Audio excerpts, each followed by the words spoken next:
Hello. Hello, नमस्कार सगळ्यांना. Nilesh, start करूया आपण. हो, स्टार्ट रेडी? करूया. तर आजचा विषय खरं खूप गमतीशीर आहे. हॅलो काका, कसे आहात? आणि बोलपट मध्ये तुमचं खूप खूप स्वागत आहे सगळ्यांचं. नमिता मॅम, धन्यवाद. मजेत. तर आज सगळे बोलपटला आल्यात त्याबद्दल खूप खूप धन्यवाद. बोलपट हा एक स्पेशली मराठी कॉन्टेंटसाठी स्थापन केलेला मराठी ओपन माईक आहे, जो मी आणि शर्वरीने चालू केलाय. आणि आज आता मला ओपन माईक सुरू व्हायच्या आधी निलेशने विचारलं की हा कितवा ओपन माईक आहे, आणि तेव्हा मला अक्षरशः हाताच्या पोटावरती मोजावं लागलं. कारण गेल्या वर्षी 1 मे 2024ला आम्ही हा चालू केलेला, शर्वरी आणि मी, आम्ही दोघींनी मिळून. कारण आम्ही एका ओपन माईक प्लॅटफॉर्म मध्ये भेटलो आणि ते हिंदी इंग्लिश साठी मुंबईत असंख्य ओपन माईक आहेत, आणि मला वाटतं दर महिन्याला नवीन ओपन माईक सुरू होतात. पण मराठीसाठी असं कुठला राखीव जागा नाहीये किंवा अशी हक्काचं ठिकाण नाहीये. त्यामुळे बोलपट हा ओपन माईक आपला आहे, तो तुमचा सर्वांचा ओपन माईक आहे. आणि दरवेळेला बोलपटसाठी जो ऑनलाईन होतो महिन्याच्या 1 तारखेला, त्याला नवीन होस्ट असतात शक्यतो, आणि नवीन थीम्स असतात जे होस्ट घेऊन येतात. बऱ्याच गमतीशीर थीम असतात, काही सिरियस असतात. तर आजचे आमचे जे होस्ट आहेत, आय थिंक बोलपटमध्ये खूप कन्सिस्टंटली ते येतात आणि बोलपटच्या सगळ्या उपक्रमांना ते येतात. आणि त्यांनी सजेस्ट केलेला विषय फजिती. तर आपण शर्वरी त्यांची ओळख करून देईलच, आणि मग आपण ओपन माईक सुरू करू. तब्बल 10 का 12 रजिस्ट्रेशन झालेले आहेत, पण लोक अजून हळूहळू येत आहेत. आपण तर सुरू करू, कारण वेळ झालेली आहे. सो शर्वरी. येस. नमस्कार सगळ्यांना, पुन्हा एकदा तुमचं स्वागत. आणि आज सोमवार आहे, वीकेंड नाही, तरीही तुम्ही इथे आहात, त्याचं विशेष कौतुक एवढा वेळ आवर्जून काढल्याबद्दल. तर बोलपट विषयी, माझ्याविषयी, केतकीविषयी सगळं तिने सांगितलेलंच आहे, त्यामुळे मी ते रिपीट करून तुम्हाला बोर करू इच्छित नाही. आपण थेट आजच्या उत्सव मूर्तीकडे म्हणजे निलेश यांच्याकडे वळूया, कारण ते आज होस्ट करणार आहेत. सगळी सूत्र त्यांच्या हस्ते करण्यापूर्वी मी एवढंच सांगू इच्छिते की ते खूप मल्टीफेसेटेड आहेत. कथा असो, मग कविता असो, स्क्रूट लेखन असो, व्हॉइस ओव्हर असो, डबिंग असो, भटकंती असो, असे त्यांचे बरेच पॅशनेट, बऱ्याच गोष्टींबद्दल ते पॅशनेट आहेत. आणि असं जगता जगता हॉबी सांभाळणं आणि हॉबी सांभाळता जगणं, खूप असे काय म्हणतात त्याला, खुश मिजाज म्हणतो त्याला आपण, तसे ते त्यांचं व्यक्तिमत्व आहे. आणि खूपच छान वाटतंय. So we are very excited and looking forward to his hosting. So एवढं सांगून त्यांच्या हस्ते मी सगळे सूत्र करते, आणि over to you Nilesh. So या. नमस्कार, थँक्यू सो मच शर्वरी आणि केतकी. शर्वरीने जी स्तुती केली माझी, जरा मला ते कपडे टाईट झाल्यासारखं वाटायला लागलं. तर आजच्या बोलपटव्या कितव्या कार्यक्रमात केतकी? 17 ना? 18. हो. 18व्या कार्यक्रमात सगळ्यांचं स्वागत आहे. तर आगतम स्वागतम सुस्वागतम. आपले नेहमीचे विषय वेगवेगळे असतात, जशी खिचडी होतं लास्ट टाइम, तर आता फजिती विषय पण मला असा अचानक सुचला आणि सगळ्यांना तो फार आवडलेला आहे. तर फजिती, जसं मी व्हिडिओमध्ये तुम्ही पाहिलंच असेल की प्रत्येकाची कुठली ना कुठली फजिती होत असते. तर या फजितीवर आपण काहीतरी बोलूया. एक मला पु ल देशपांडेंचं नेमकं मला एक वाक्य सापडलं की दुसऱ्यांची तारांबळ उडालेली सांगण्याऐवजी स्वतःची कशी उडाली हे सांगणारा माणूस जो हशा पिकवतो ते पीक शुद्ध असतं आणि सकस असतं, असं पुलं म्हणतात. तर या विषयाला घेऊन आपण नेहमी सारखंच, म्हणजे तो विषयच हवा असं काही नाही, तो नसेल तरी काही आपण सादर करू शकतो. तर या विषयाला घेऊन आपण आपला आजचा फजिती कार्यक्रम सुरू करूया. आणि नियम तर सगळ्यांना माहित आहेत की राजकारणाची, म्हणजे राजकारण ही एक फजितीच आहे, पण त्याच्याविषयी आपल्याला बोलायचं नाहीये. समाजकारण दुसरी फजिती, तिच्याविषयीही बोलायचं नाही. आणि बिलो द बेल्ट म्हणजे कमरेखालचे विनोद आपल्याला नको आहे, कारण सध्या आपण बरेचसे ओपन माइक्स बघतो, त्याच्या खाली कमरेखालचे विनोद असल्याशिवाय लोकांना हसवता त्यांना येत नाही. तर आता ही तुमची जबाबदारी आहे की असे शुद्ध आणि सकस विनोदाने किंवा फजितीने किंवा अशा प्रसंगाने आपण एकमेकांशी देवाणघेवाण करूया त्या प्रसंगांची, आणि हसत राहूया. हसण्याने कमी होत नाहीच काही, उलट आयुष्य वाढतं. बघूया कोण आहे पहिल्यांदा. केतकी. आय गेस जे आहेत त्यांच्यामध्ये आपण घेऊ शकतो. आपल्याकडे जे लिस्ट आहेत चालेल. किंवा येस. जे आहेत त्यांना पहिलं स्वतःहून राजेंद्र काजरोळकरांचं पहिलं नाव आहे. आहेत का राजेंद्र काजरोळकर? नाही. नाही. ठीक आहे. मग कोण कोण करत असेल तर त्यांनी पहिल्यांदा घ्यावं. ओके. नमिता मॅम हा. सुरू करू इच्छितात. So yes. येस, आहे किस्सा फजितीचा बरं का, बरं. पण आहे सिरियस. तर मला वाटत नाही इतकं छान खूप हसायला वगैरे येईल तुम्हाला, पण हरकत तरी नाही. सुद्धा मी सांगणार आहे, कारण ती खरोखर सत्यकथा आहे. यातला शब्दनशब्द खरा आहे, माझ्या बाबतीत घडलेला आहे. ही तेव्हाची गोष्ट आहे जेव्हा आपल्या मोबाईल हँडसेट्सनी ना अँड्रॉइड ही जादू आपल्याला दाखवली नव्हती. मी आहे मुंबईकर आणि एका परीक्षेसाठी माझा नंबर आला होता पुण्याला. काही समाजकंटकांनी नेमका माझ्या परीक्षेच्या दरम्यानी त्याच्या थोडस आधी काहीतरी गोंधळ घातलेला होता, माजवलेला होता. त्यामुळे सगळीकडे घरात आणि आजूबाजूलाही वातावरण थोडं तंग होतं. एकंदरीत ते सगळं वातावरण, तंग वातावरण बघता मला माझ्या घरच्यांनी अर्थातच सल्ला दिला, आदल्याच दिवशी जाऊन पुण्यात भावाकडे थांब. तिथेच मी पुण्यनगरीत तळ ठोकायचा असं ठरलं, जेणेकरून माझी स्वतःची परीक्षा निर्विघ्नपणे पार पडेल. मी व्यवस्थित अगदी ट्रेननी मुंबईहून पुण्याला प्लॅटफॉर्मवर अगदी सुखरूप पोचले बरं का. There is no twist in the story. पण नेमकी तेव्हाच अचानक काहीतरी कारणाने प्लॅटफॉर्मवरची सगळी दुकानं अगदी चित्रपटात दाखवतात तशी पटापट बंद करण्यात आली. आरपीएफचे जवान आले. मी निघताना आणि उतरल्यावर असे अगदी काळजीपूर्वक मेसेजेस पुण्यातल्या माझ्या भावाला आणि आमच्याही घरी करून ठेवले होते. वातावरण थोडंसं निवळलं आणि मग आम्हाला आरपीएफच्या सगळ्या जवानांच्या निगराणीखालीच थोडस पण स्टेशनामध्ये थांबा अशा सूचना देण्यात आल्या. सुरक्षित असल्यामुळे त्यांच्या कव्हरमध्ये आम्हाला काहीच असं वाटत नव्हतं इन्सिक्युअर. तरीही मेसेजनी आपण घरी कळवून ठेवावं, कारण उशीर होणार होता. म्हणून मी मोबाईलची स्क्रीन अनलॉक केली आणि नेमकं तेव्हा लक्षात आलं की अरे छा, नेटवर्कची आता फक्त अर्धी काडी शिल्लक आहे. शहाणपणा केला आणि पटकन मेसेज टाईप करून भावाला पाठवून ठेवला. ऐका बरं मेसेज. आत्ता बोलू शकत नाही.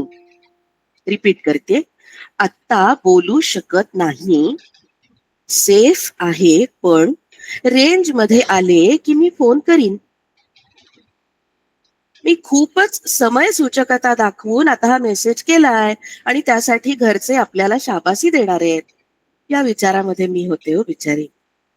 थोड्या वेळानं सगळी बंधनं हटवली आणि आम्हाला आपापल्या सामानासह त्या पोलिसांच्याच निगराणीखाली आपापल्या डेस्टिनेशनला जाण्यासाठी रिक्षा पकडून दिल्या. मी भावाच्या घरी व्यवस्थित पोहोचले. दारात पाय घरात पाय मी ठेवतेय प्रश्नांची सरबत्ती घरच्यांची सुरू झाली. कुठे गेली होतीस? हा, तुला नीट घरी येता येत नाही का? रांगेत आले की म्हणे फोन करतेय. आत्ता काय सिनेमा नाटक बघायला गेली होतीस का काय? अरे बापरे, मला तर काही कळेनाच. परस्पर कोणत्या तरी रांगेत मी उभी राहिले आणि घरच्यांचा टांगणीला लावलाय जीव आणि मी परीक्षेचं उद्याचं टेन्शन कॅरी करायच्या ऐवजी हा शहाणपणा केला म्हणून माझी, कळलं ना, तीन पाण्याने झाली. आपल्याला शाबासकी मिळणार या खुशारकीमध्ये मी घरी पोचले होते आणि हवा गेलेल्या फुग्यासारखी माझी अवस्था झाली. अहो काहीच कळेना हो मला. पण मग उगाच ताणायला नको. भावजाई कशासाठी असतात? आपल्या सेव्हियर्स तरच त्या. चल पटकन आता हातपाय धुवून घे, मी पानं घेते. ते शिरस्त्राण तिने घातलं मला आणि जेवायला पिटाळलं. पण मी नक्की काय आणि कुठे बरं चुकली आहे अजूनही मला काही सुधरेना. थोडासा भावाचा राग शांत झाला आणि मग भावजाईनं तिलाही मी पाठवलेला म्हणजे जो भावालाही पाठवला होता तो मेसेज तिने वाचून दाखवला. नीट ऐका हा. असं वाटेल तुम्हाला की मगाचाच मेसेज वाचतेय, पण नाही बरं. आत्ता बोलू शकत नाही. सेफ आहे, पण रांगेमध्ये आले की फोन करीन. RANGE. तिनं माझाच तो मेसेज वाचला होता आणि मला हसावं का रडावं काही कळेच ना. तुम्हाला तरी कळलंय का मंडळी? अहो, मी रांगेमध्ये RANGE MADHE असं लिहिलेलं होतं आणि समोरच्यानी मात्र ते रांगेमध्ये रेंज मध्येच झालं होतं, रांगेमध्ये. कारण त्या काळी मोबाईलमध्ये फक्त आणि फक्त इंग्लिश अल्फाबेट्स मध्ये आपल्याला लिहिण्याची मुभा होती. तर आता तुम्ही विचार करा आणि बघा बरं का, MALA लिहिताना तुमची माला होतीये, मला होतीये, की माळा होऊन ती तुमच्याच गळ्यात एखाद्या संकटाची माळ घालते ते. तर ही अल्फाबेट्सच्या उत्तराची कहाणी देवनागरी लिप्योत्तरी सुफळ संपूर्ण. लिपिये नमः, अक्षराय नमः, मम मातृभाषाय नमस्करोमि अहम. खूप खूप धन्यवाद. खूप खूप छान. मस्तच रेंज आणि रांगेतलं फारच आवडलं. असं बऱ्याच वेळा प्रत्येकाचं होतच. म्हणजे आपलं त्यावेळेला तर झालेलंच आहे, जेव्हा आपण ते टाईप करायचो मोबाईलमध्ये तेव्हा होतंय. आता मराठी आहे ऑप्शन, तरी पण आपण बऱ्याचदा इझी म्हणून इंग्लिशच टाईप करत असतो आणि अशा खूप गमती जमती होतात. तर ही झालेली म्हणजे ही आता सगळ्यांचीच फजिती झालेली आहे, तुमचीच नाही केवळ की मेसेज वाचणाऱ्यांची किंवा घरच्यांची पण. अशी विचारांची झालेली फजिती केवळ रेंज आणि याच्यामुळे मजा आली. थँक्यू सो मच नमिताताई. आणि तर आता आपल्या रेंजमध्ये आणखी कोण आहे?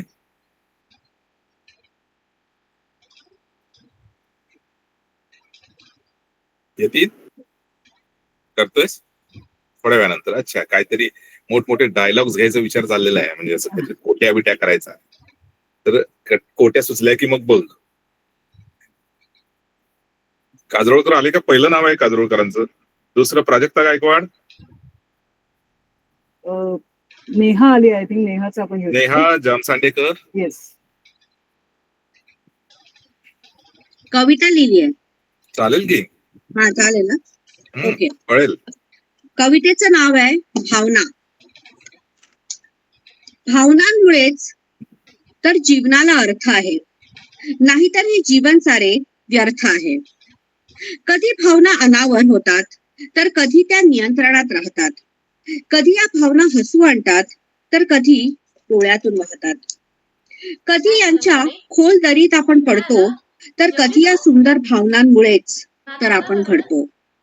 त्यांच्यामुळे कधी समुद्राच्या तळाशी बुडतो, तर कधी या प्रेरणादायी भावनांमुळेच यशशिखर चढतो. कधी प्रेमाच्या भावना अतिक्रम होतात आणि कधी या भावना वेदनाच देऊन जातात. पण प्रत्येक भावना काही ना काहीतरी शिकवते आणि या माणसाच्या ऐटीला, रुबाबाला कायमच झुकविते. भावनांचा पारा फार आहे. तो कधी आसमंतात तर कधी नदीत वाहे. कधी पावसात चिंब भिजवतात या भावना, कधी अनावर तर कधी हव्या हव्याशा वाटतात, कारण त्यांच्याशिवाय काही राहावेना. भावनांचा उल्लेख आला तर विचारांचाही भावा, कारण एक सुई आहे तर दुसरा आहे धागा. त्यांना एकमेकांशिवाय काही राहावेना आणि एकमेकांच्या डोळ्यात त्यांना कधी अश्रू पाहावेना. विचार आणि भावना एकमेकांना सांभाळून घेतात आणि हे दोघेच माणसाला साता समुद्रापार नेतात. कधी म्हणावे या भावनांना खरा मित्र, तर कधी शत्रू जो हिसकावितो आपले एकमेव छत्र.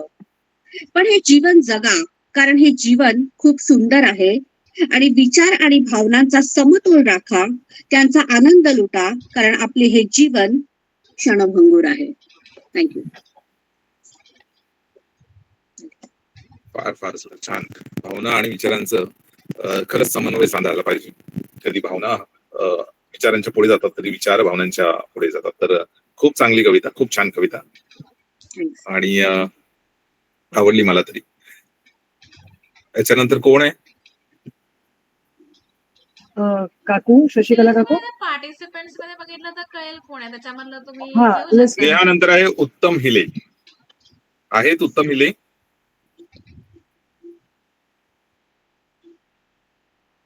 नमिता आफळे. कोणी दुसरं करताय ना. कुलदीप पाठक. Present sir. हरीश आहे, दुसरे आहेत. नमस्कार कुलदीप. नमस्कार नमस्कार सर. काय घेऊन आलाय आज? आहा हॅलो. हॅलो मॅडम, रंगतला आज भेटलो होतो. उद्याच्या अगदी उलट गोष्ट आहे. अगदी वडिलांवर आहे. कालच्या उलट. पण वडील आज पण जुने मराठीत आहे आहेत. आणि मराठीतल्या चुका होणार. काय हरकत नाही, तुम्ही म्हणजे रडवायचं ठरवलंय. काल मॅडमनी आईवरती घेतलं होतं, तेव्हा सांगायचं राहून गेलं होतं की वडील पण 2023 मध्ये गेले. पण जाऊ दे, आता बघू काय आहे. ठीक आहे, मी फजितीवरती घेतो, जे आजचा टॉपिक आहे. मला स्टोरी रायटिंग मॅडम सारखं तर नाही येत, अरे असं पण नाही, तसं काही नाही. माझ्याकडे फक्त 3 गोष्ट आहेत. बेसिकली 3 किंवा 4 गोष्ट आहेत, ते घेतो. काही माझे आहे नाही, काहीचा मी साक्षीदार झालोय. हरकत तर नाही. पहिली जी फजितीची गोष्ट आहे, हॅलो, हा निलेश हा सर. हा. ती पहिलीची फजितीची गोष्ट आहे ती मागच्या कार्यक्रमालाच झाली, रासादा आवाज येतोय स्टेजला. माझा? हॅलो, हम्म, हम्म. आवाज येतोय माझं? हो हो, येतोय. Okay okay. तर पहिली जी गोष्ट आहे ती मागच्या वेळीच झाली. आपलं रासादा स्टेजला, म्हणजे मी जरा उशीर येत होतो. तर तेव्हा मी खाली आलो, वॉचमॅनला विचारत होतो की अरे नित्यशक्ती कोणचे, म्हणजे कुठल्या फ्लोअरवरती आहे. हा. तो बोलतोय की सर 6व्या फ्लोअरवरती आहे. बोललो ठीक आहे. आता मी 2 लिफ्ट दाबून बसलोय, हम्म, पण लिफ्ट येत नाही. मग मागे एक लिफ्ट होती मोठीशी. हम्म. बोललो अरे ही लिफ्ट कुठली आहे. हा. तो बोलतो सर लगेज काय. हम्म. आणि त्याने मला असं खालून वर बघितलं. हा सर आप जा सकते हो.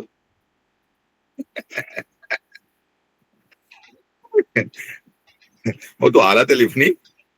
हो, मी आलो. मी 2 मिनिटं स्तब्ध झालो. मी विचार करत होतो की हा सध्या काय घडलं माझ्यासोबत. असं स्वतःला हसायला मजा येते, जे घडलं ते. हा, झाली ती गोष्ट. पण आम्हाला आवडतं हे लगेच, जे आमच्यासोबत असतं नेहमी ते. आता दुसरी गोष्ट अशीच. हा, मी दुसरं आणि तुम्ही एकत्र असतो तर मग ओव्हरवेट दाखवलं असतं लगेज मध्ये. नाही, तसं पण झालं. मी, केतकी आणि त्यांचे मिस्टर, आम्ही सगळा प्रोग्राम संपल्यावरती खाली येत होतो, त्याच म्हणजे दुसऱ्या लिफ्टने, नॉट लगेज लिफ्टने. आणि आम्ही झालो, डोर बंद झाला आणि लिफ्टच खाली जात नाही. आणि मला असं वाटलं की भाई ओव्हरवेट झालंय काही. मी बोललो पण, केतकी मी बाहेर जातो, ओव्हरवेट झालाय. नंतर सरांनी बोललं अरे कोणीतरी 0 तरी दाबा, तरी लिफ्ट खाली जाईल ना.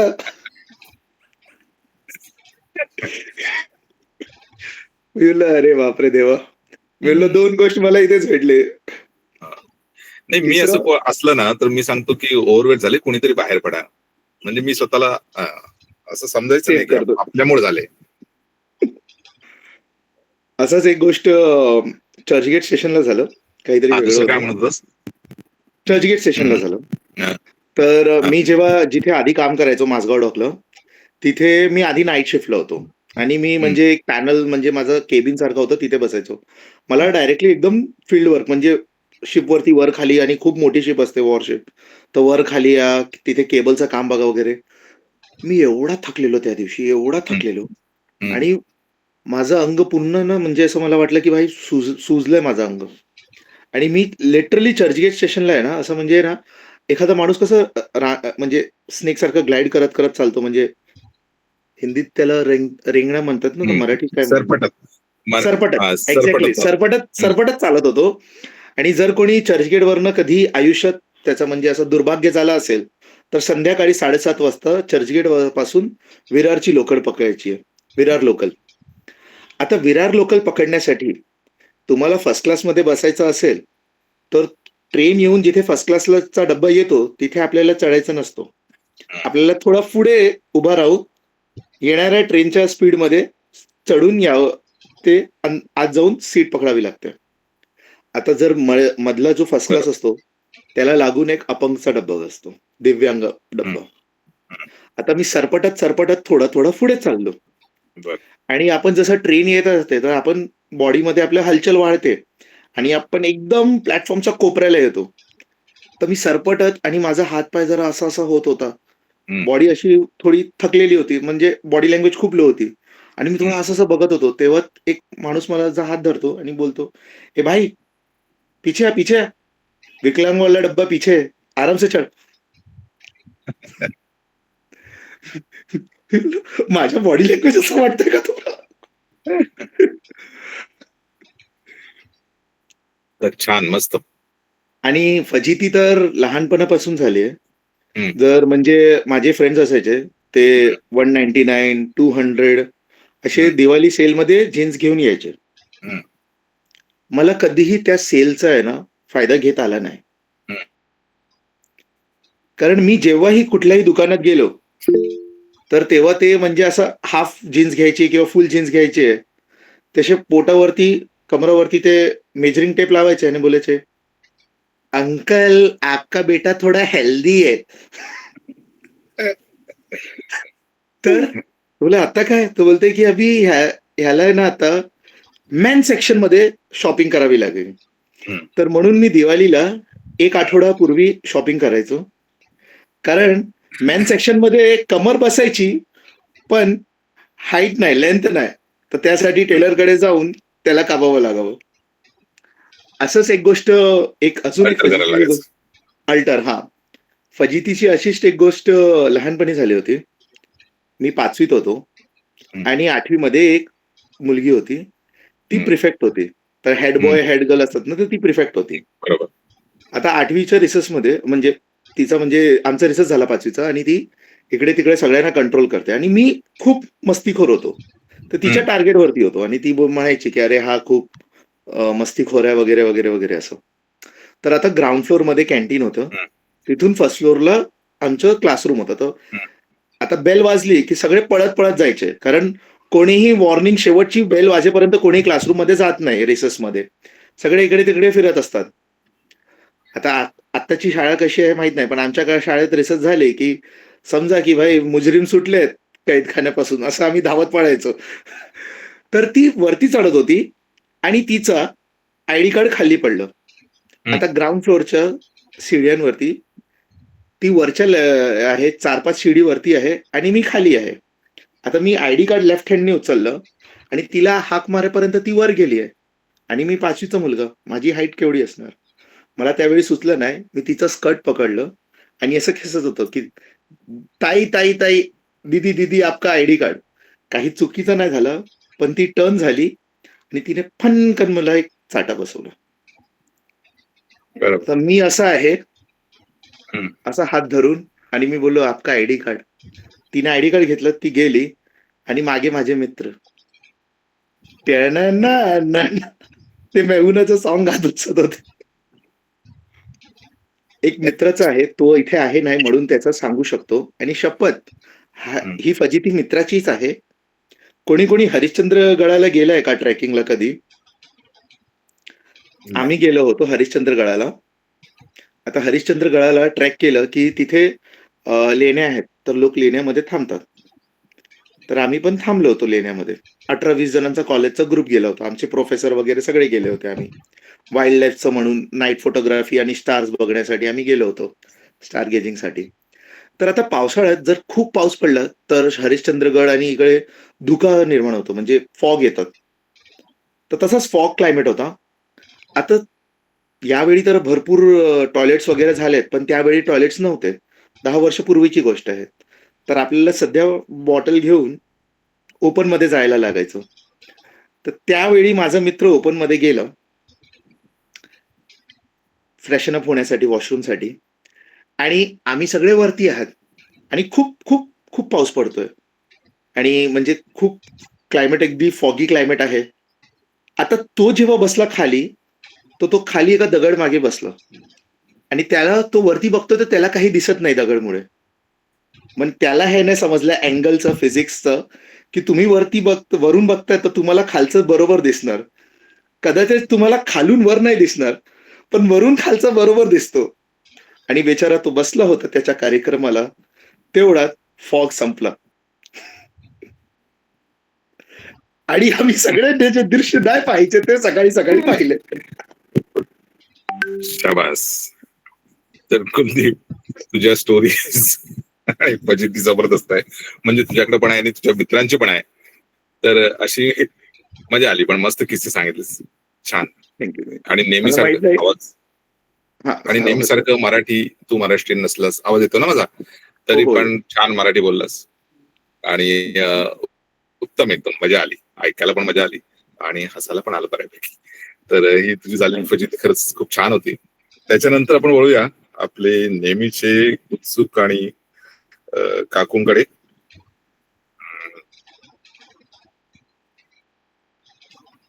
शशिकला का? हो, थांबते. I am audible.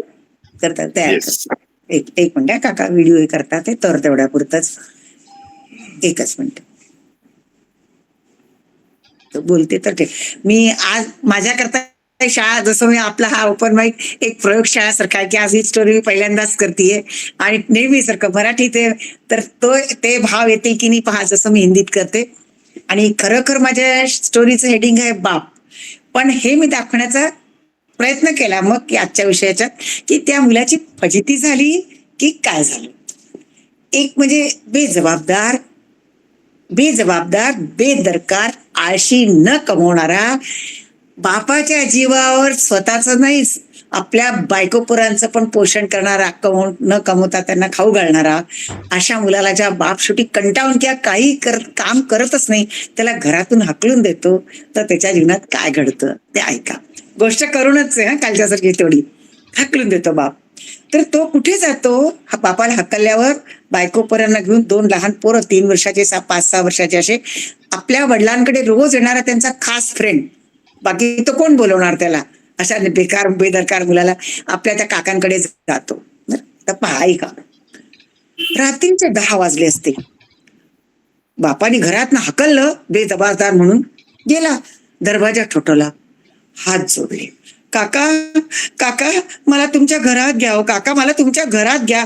पान माझ्या माझ्या बापानी तो खडूस, हलकट, कंजूस, लुख्खा बापाच्या जीवावर जगतो म्हणून हाकलून दिलं मला. कशी माझी फाजीत गेली बघा माझ्या बायको पोरांची.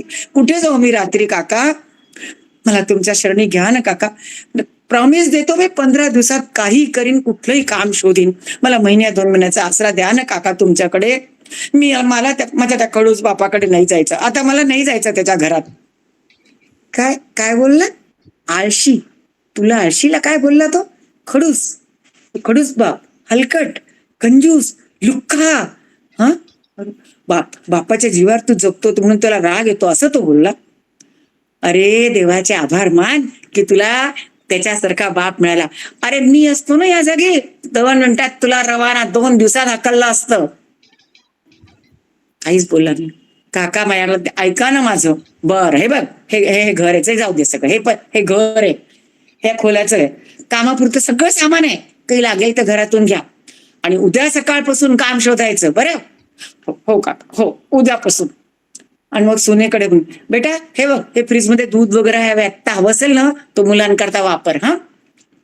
आणि सकाळी खरोखर तो उठला, पटपट नाश्ता केला, तयार झाला, डबा घेतला आणि निघाला कामाच्या शोधात. 8 दिवस 10 दिवस वन भटकला, कुठे काम नाही, काहीच अनुभव नाही ना. रोज तिचे काकाच्या घरी थाळीत जेवायचं ना, तो घास त्याच्या गळ्यात अटकायचा, खाली उतरायचा आणि गळ्याच्या खाली. बापाचं घर थोडी आयतं मिळेल असं. शेवटी तरी 15-20 दिवसात छोटं मोठं काही काम शोधून कामाला लागला तो. घरातलं गाडं हळूहळू चालायला लागलं. जे काम मिळेल 20-25 दिवसांनी, तर जे हातात आलं ती मजुरी सुद्धा त्यांनी केली, सगळं केलं. काका सगळं बघत होते. घरात 8-10 दिवसांतर सगळं सामान सुद्धा किराण्याचं भरून दिलं होतं.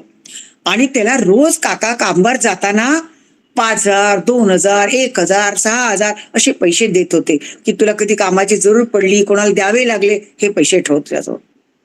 1-2 महिन्यात गाडी रुळावर आली, तो कामाला जाऊ लागला. काकांनी पाहिलं की कमवतात ते, मुलांचं व्यवस्थित करतात ते, पण स्वतः दोघं अगदी काटकसरीने गरिबीतच राहून राहिले. पाहता 11 महिने, जवळजवळ वर्ष झालं.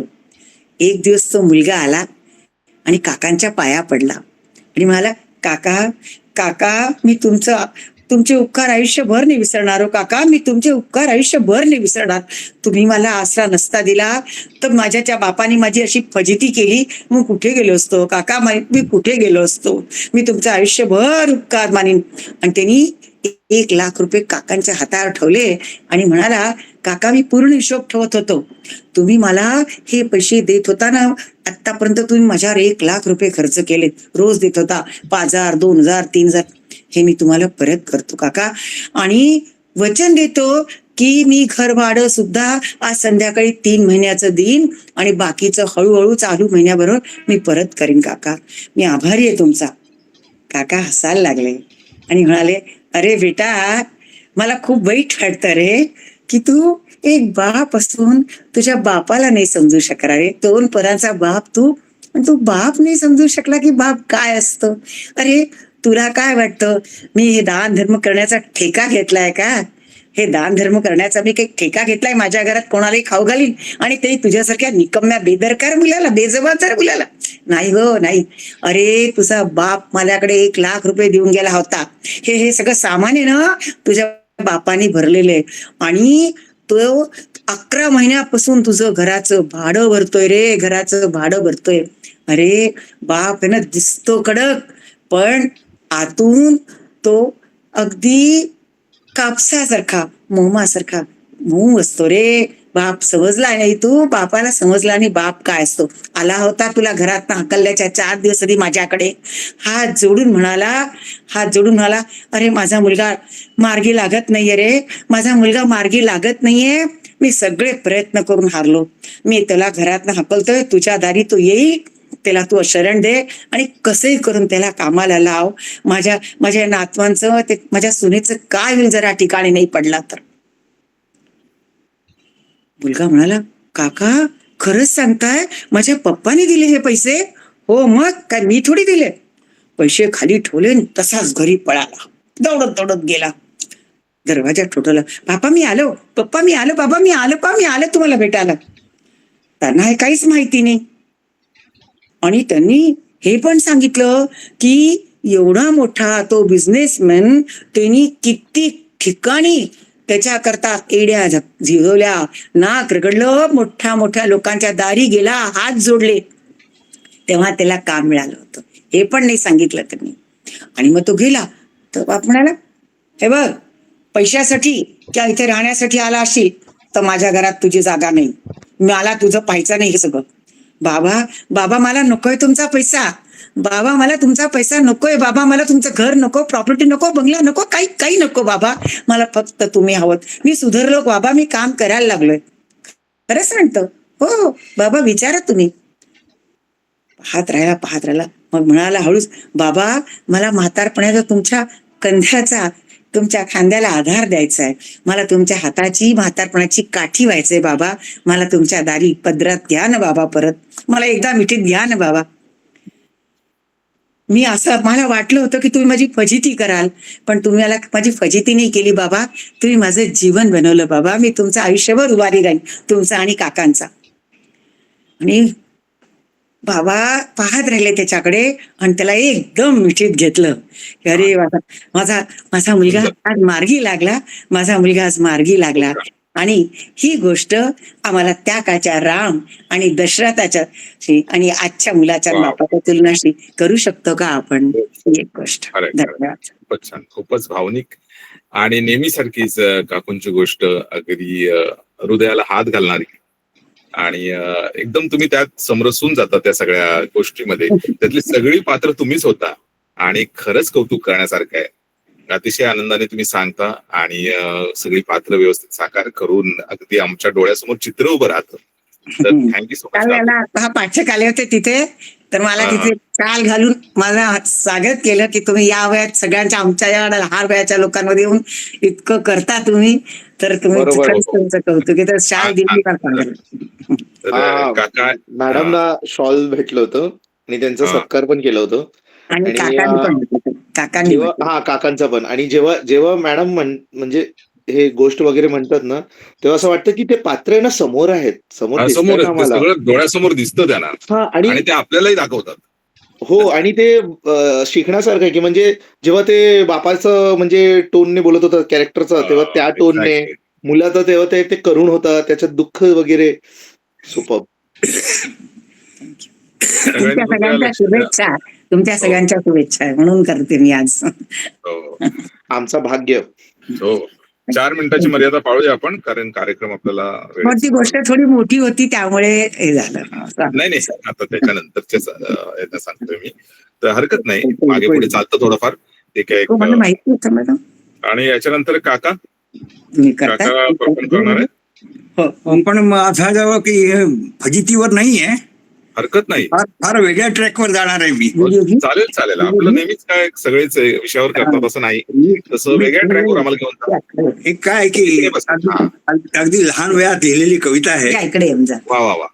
लहान वयात म्हणजे मी कॉलेजला होतो तेव्हा सिनेमा लागला होता. ही एखादच मी कविता ऐकवली असेल तेव्हा मला माहित नाही, पण तरी आज ऐकून आरोचा फोन आलाय. हा आणि त्यावेळेस तो एक हा बोल बेटा. कुठला सिनेमा? सिनेमा होता. त्या सिनेमाचं गाणं होतं. हा हा. ते गाणं खूप फेमस होतं. 1957 मध्ये त्या सिनेमा येतो, अच्छा. हा. लेके पहिला पहिला प्यार. ओ. तर ह्या गाण्यावर मी एक माझी कविता लिहिलेली आहे, ती मी ओके. तुम्हाला गाऊन दाखवणार आहे. हा छान. एकदम ट्रॅक चेंज करतोय मी तुमचा फजितीचा, म्हणजे चालेल. म्हणजे असं काय फजितीच करतोय वेगळी. सही. अगन खरे वाली पोरी जरा मागे फिरून पाही, तुझ्या प्रेमाचा दास तुझा पाठलाग करी. अगन खरे वाली पोरी गौर गौर काया तुझी काज सम कपोल ग, तारुण्यान मुसमुषित जणू चवळीची शेंग. क्या बात आहे. गौर गौर काया तुझी काज सम कपोल ग, तारुण्यान मुसमुषित जणू चवळीची शेंग. तुझी चाल लपकदार करी मजला बेजार, तुझ्या प्रेमाचा दास तुझा पाठलाग करी. अगन खरे वाली पोरी काळे काळे कुंतल पाश लांब सडक ग तुझे, झरे मादकी ग असती काळे काळे डोळे तुझे. काळे काळे कुंतल पाश लांब सडक ग तुझे, झरे मादकी ग असती काळे काळे डोळे तुझे. होता दृष्ट पहिली झालो वेडा तुझ्या पायी, तुझ्या प्रेमाचा दास तुझा पाठलाग करी. अगन खरे वाली पोरी. वा वा वा वा वा. सगळ्यांनी मला ही कविता टाळ्या वाजवण्यासारखं गाणं आहे. मला ही कविता मनापासून आवडते म्हणून खूप गायला छान आवडते. काका. इतकी सुंदर लिहिली होती. तुम्ही कितवीला होतात त्यावेळेला? कॉलेजला होतात? मी 11वीत होतो. 11वीत वाव. 11वीतला मुलगा म्हणजे त्यावेळेला यमक आणि शब्द मॅट्रिकच्या परीक्षेला भाषा होतो. खूप छान होती. खूप खूप सुंदर. आणि मग नखरेवाल्या पोरीचं काय झालं नंतर? हं? ते पुढच्या वेळेला ऐकवा आम्हाला. कुठली? नखरेवाल्या पोरीचं पुढे काय झालं ते आम्हाला ऐकवा. नाही मी एवढंच लिहिली आहे, बाकी काही लिहिली नव्हती त्यावेळेस. कारण त्याच मागे मॅट्रिकची परीक्षा होती आणि त्याच इलेक्शन पण चालले होते, तर तो भो भो भो भो वाजाचा खूप. तर त्याच्यामध्ये जेवढी लिहिली गेली तेवढी लिहिली गेली. मग पुढे मला ते सुटलं तर सुटलं, मला लिहिलंच नाही गेलं माझ्याकडनं. बरोबर. खूप छान लिहिलं. खूप रोमॅन्टिक आणि खूप छान वर्णन, खूप छान शब्द. अगदी मॅट्रिकच्या मुलांनी म्हणजे कॉलेजला जाण्याच्या उंबरठ्यावर लिहिलेली कविता. खरंच खूप छान. वयाला असं काही बंधन नसतं. म्हणजे काका खूप छान मूड बनवलात तुम्ही. बरं झालं तुम्ही ट्रॅक चेंज केलात. मजा आली आम्हाला. खूप छान. Thank you so much. धन्यवाद. नेक्स्ट बघूया आपण पुढचं कोण आहे. निलेश, एक मिनिट हा. मी फक्त मध्ये एक अनाउन्समेंट साठी मध्ये हो, आले. करा. सॉरी, डिस्टर्ब करायचा अजिबात हेतू नाहीये. नाही नाही, हरकत नाही. बोलपटच्या सगळ्या सदस्यांना आम्ही सांगू इच्छितो की आपण एक सदर केलं होतं मध्यंतरी, लिहित राहा, जिथे ऑनलाईन आपण भेटून एकत्र एक प्रॉम्प्टवर एक शब्द दिला होता आणि त्याच्यावर आपण लिहित होतो. तर त्याच आपण ऑनलाईन नाही ऑफलाईन व्हर्जन घेऊन येतोय येत्या 13 डिसेंबरला. मोस्टली 13 किंवा 14 तारखेपैकी एक होईल आणि हे बोरिवलीत आम्ही करू आणि त्याचे बाकी डिटेल्स कुठे होणार आहे, किती वाजता होणार आहे वगैरे याचे लवकरच शेअर करू. पण तुम्हाला सगळ्यांना आग्र्याचं आमंत्रण आहे आणि ह्या विनामूल्य असणार आहे. फक्त हेतू आहे एकत्र जमून पर्सनली भेटून एकत्र काहीतरी लिहायचा प्रयत्न करूया. सो या नक्कीच या खूपच छान उपक्रम, खूपच छान शर्वरी. थँक्यू. एकत्र बसून लिहिणं म्हणजे खूपच कल्पना एक वेगळी वाटते आणि एकत्र बसून खाणं पिणं आता पण होतं, पण एकत्र बसून लिहिणं आहे. हो आणि मला वाटतं प्रत्येकाच्या आयडियाज, प्रत्येकाची लिहिण्याची पद्धत, प्रत्येकाचे अनुभव खूप काही क्रिएटिव्ह त्यातून येईल. खूपच छान. राईट. थँक्यू. खूपच सुंदर आहे. नक्की या, ज्यांना पॉसिबल आहे त्यांनी नक्की या. बाकीचे डिटेल्स आपण शेअर करूच. So over to you Nilesh. आपण नेक्स्ट पार्टिसिपेट. कालिंदी आहे का? कालिंदी आहे. प्रोग्राम बद्दल बोलल्या. मग स्मिता यादव आहेत. कालिंदी पण आहे. कालिंदी माझी मैत्रीण आहे आणि माझी एक्स कलिग आहे. हॅलो. ती पण पहिल्यांदा आले. हाय कालिंदी. हाय. मस्त वाटतंय मला सगळ्यांना ऐकून. फक्त यावेळेला मी ठरवलेलं की पहिलीच वेळ माझी, तर ऑडियन्स म्हणून येऊया, प्रेक्षक म्हणून येऊया. नाही, इथे येणारा प्रत्येक जण ऑडियन्स म्हणूनच येतो आणि मग तो कधी सादर करायला लागतो ते त्यालाही कळत नाही. मग तो कायमस्वरूपी एक सादर करणारच होऊन जातो. तर स्वागत आहे तुझं बोलपटवर. पहिल्यांदा तू आलीस. ह्या सगळ्यांना माहित नसेल पण कालिंदी खूप छान लिहिते. ती ब्लॉग्स लिहिते आणि छोटे छोटे असे आर्टिकल्स पण लिहिते. कालिंदी आणि मी आम्ही मला वाटतं 4-5 वर्ष आपण एका कंपनीत होतो नाही. आम्ही काम केलं. अजूनही तिथेच आहे कालिंदी. मी दुसरीकडे गेलो एकाच ठिकाणी मन लागत नसल्यामुळे. आणि कालिंदी तू काय करणार आहेस? काय आणलेस आज? आज तर काहीच खरं मी म्हणजे मी इनफॅक्ट जॉईन केलं तेव्हा मी वाटेत होती. आता असं काही तयारी नाही आलेली नाहीये मी. आधीची कुठली तोंडपाठ असेल ती ऐकून दाखवा. पहिल्यांदा आलाय नवीनच करा. उत्सव पाहिजे माणसात. हो खरं. आता मी सादर केलं तर आजच्या नावाला साजेसं होईल, माझी फजिती होईल. करा आणि आम्हाला अशी लाईव्ह फजिती बघायला आवडेल आम्हाला. बघूया. असं मला आता खरं सांगू काही सुचत नाहीये पटकन. आता मी आले ना, खरं मी आले तेव्हा माझी खरं अशी फजिती होताच राहिली. मग मी घरात शिरले तेव्हा मी शिरायच्या आधीच चालू केलं, कारण मला थोडा आज उशीर झाला. तर आले आणि मी चालू केलं होतं आणि इथे म्यूटवर मुद्दाम ठेवलं होतं, कारण लगेच आलेल्या वृत्तांत मुलीचा चालू होता. ती माझी फजिती करायचा प्रयत्न करत होती. बक्षीस तिला मिळालं पण ते नाही मिळालं म्हणून रडून वगैरे दाखवत होती. तर माझं थोडं अर्ध लक्ष तिकडेही होतं. मग मी फजिती माझी होता राहिली. शेवटी लक्षात आलं हे तिचं रडणं खोटं आहे. मग त्यानंतर आता पूर्णपणे मी ऍक्च्युली जरा नीट लक्ष देऊन ऐकायला लागले. त्याच्यामुळे सुरुवातीला तर मला पूर्ण ऍक्च्युली इच्छा होती तरी लक्ष देता येत नव्हतं. पण जेवढं मी ऐकलंय तेवढं मला खूपच छान वाटलं. स्पेशली आपले एव्हरग्रीन जे आहेत मेंबर्स त्यांची गोष्ट खूपच छान होती. म्हणजे जे गोष्ट सांगण्याची पद्धत होती ना ती मला खूप आवडली. थँक्यू. पण तुम्ही तर अगदी म्हणजे रेडी टू इट सगळ्यातला त्यातला अगदी ताजं ऐकून दिला फजिती. खरोखरची ती फजिती झाली तुमची. तर आमची तर थोडी काल्पनिकच आम्ही केली, पण तुम्ही तर खरोखरची दाखवली. तुमची झाली. तुम्ही फसला. Thanks to your daughter. छान सुंदर. चालेल सुंदर. अशीच येत राहा नेहमी कालिंदी. हो नक्की. नवीन गोष्टी सादर करत राहा. कधी तू याचा भाग बनून जाशील. आणि हे कुटुंब आहे.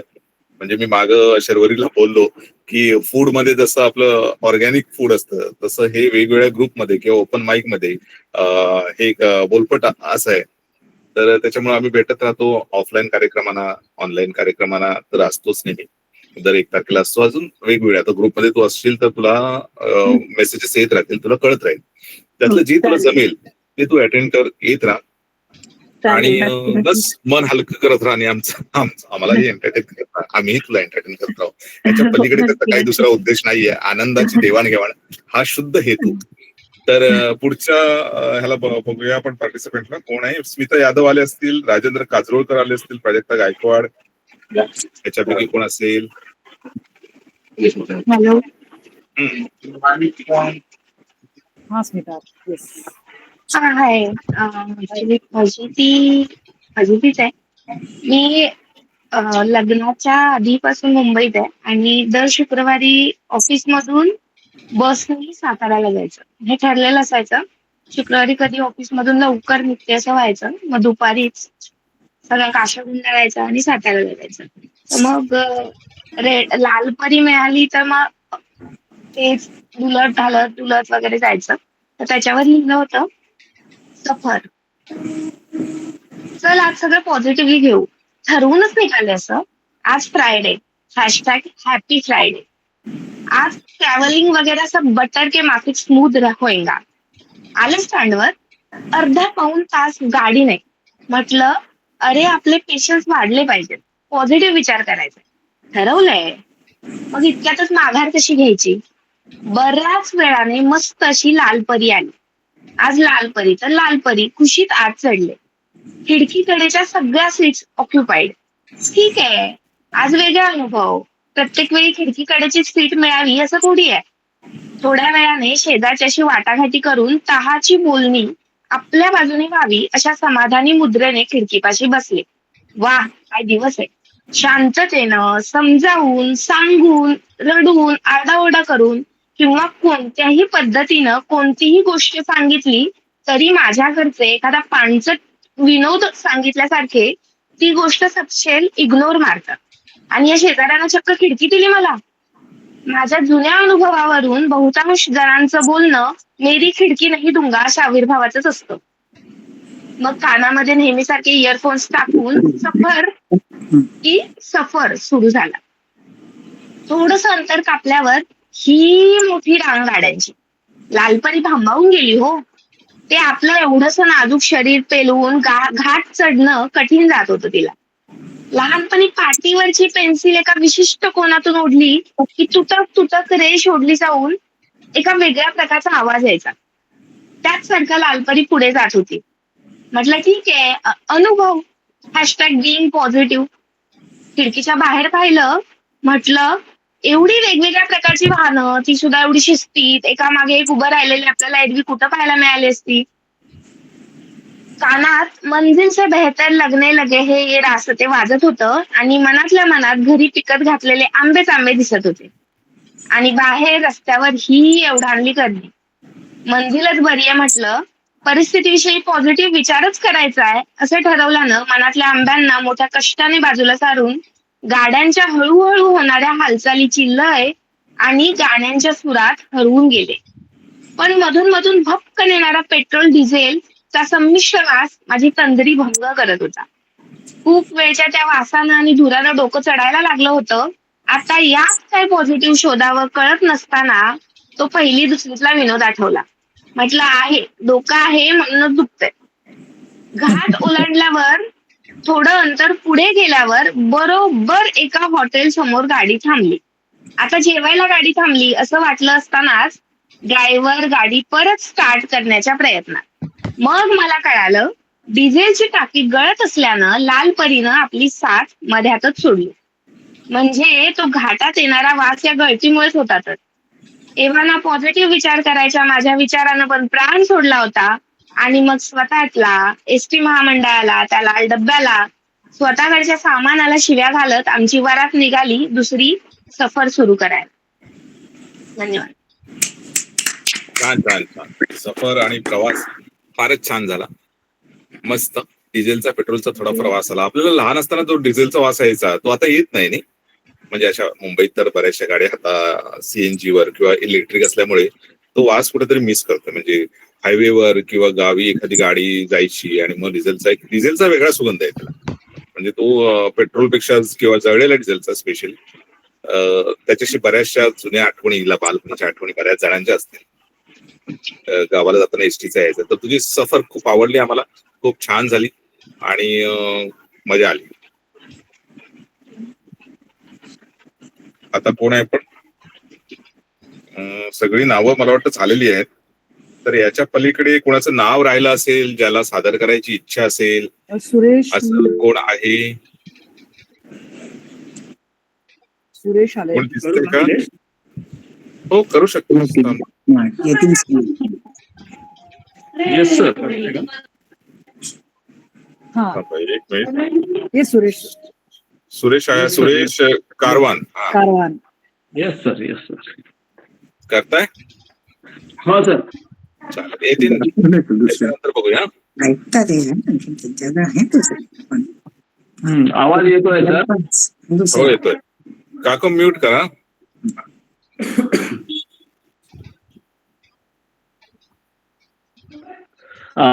सुरेश खरा.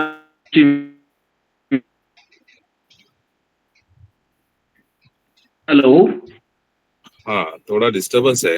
हो हा हा.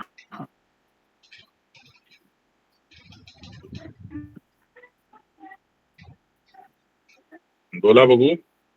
येतोय आवाज. हो येतोय, पण अडकतोय, म्हणजे उशिरा येतोय. नेटवर्क चेक करून घ्या. आहे बोला. सर व्हिडिओ बंद करून एकदा ट्राय करा. तुमचा आवाज येत नाहीये, तर व्हिडिओ बंद करून ट्राय केलं तर कदाचित व्हॉइस. हा आता बोला. हा आता येतोय. आता हा. स्लाइड हो, जरा येतोय. बरा आहे आधीपेक्षा. हा. बोला बघू, बोलत राहा. हो हो हो. हॅलो. हा बोला. Yes, ऐकू येतोय आता. येतोय ना. बर, माझी कविता आहे फजिती. वा. दिवाळीच्या वेळेला घडलेली घटना आहे, पण ती शब्दबद्ध केली आहे.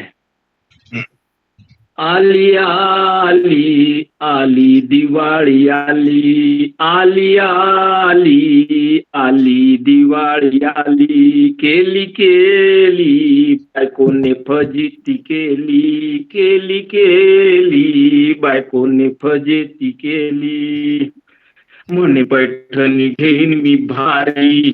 म्हणे पैठणी घेईन मी भारी. नथ नाकात शोभेल न्यारी. म्हणे पैठणी घेईन मी भारी. नथ नाकात शोभेल न्यारी. घेऊ जावयाला नवीन सफारी. मग शोभेल म्हणे घरवाली. घेऊ जावयाला नवीन सफारी. मग शोभेल म्हणे घरवाली. आली आली आली दिवाळी आली. केली केली बायकोने फजिती केली. म्हणे कंदील आकाशी लावू. घरदाराला रंग बी देऊ. म्हणे कंदील आकाशी लावू. घरदाराला रंग बी देऊ. सारे तयारच फराळाच खाऊ. रेडीमेड सारे तयारच फराळाच खाऊ. खुश होईल तुमची साली. खुश होईल तुमची साली. आली आली आली दिवाळी आली. केली केली बायकोने फजिती केली. म्हणे विम्याची रोख मिळणार. 60,000 हाती येणार. म्हणे विम्याची रोख मिळणार. 60,000 हाती येणार. बांगड्या सोन्याच्या मी घालणार. केली खरेदी उधारी वाली. आली आली आली दिवाळी आली. केली केली फजिती बायकोने केली. शेवटचं कडवं. केली दिवाळी दणक्यात सारी. केली दिवाळी दणक्यात सारी. पुढे देऊ म्हणे आपण उधारी.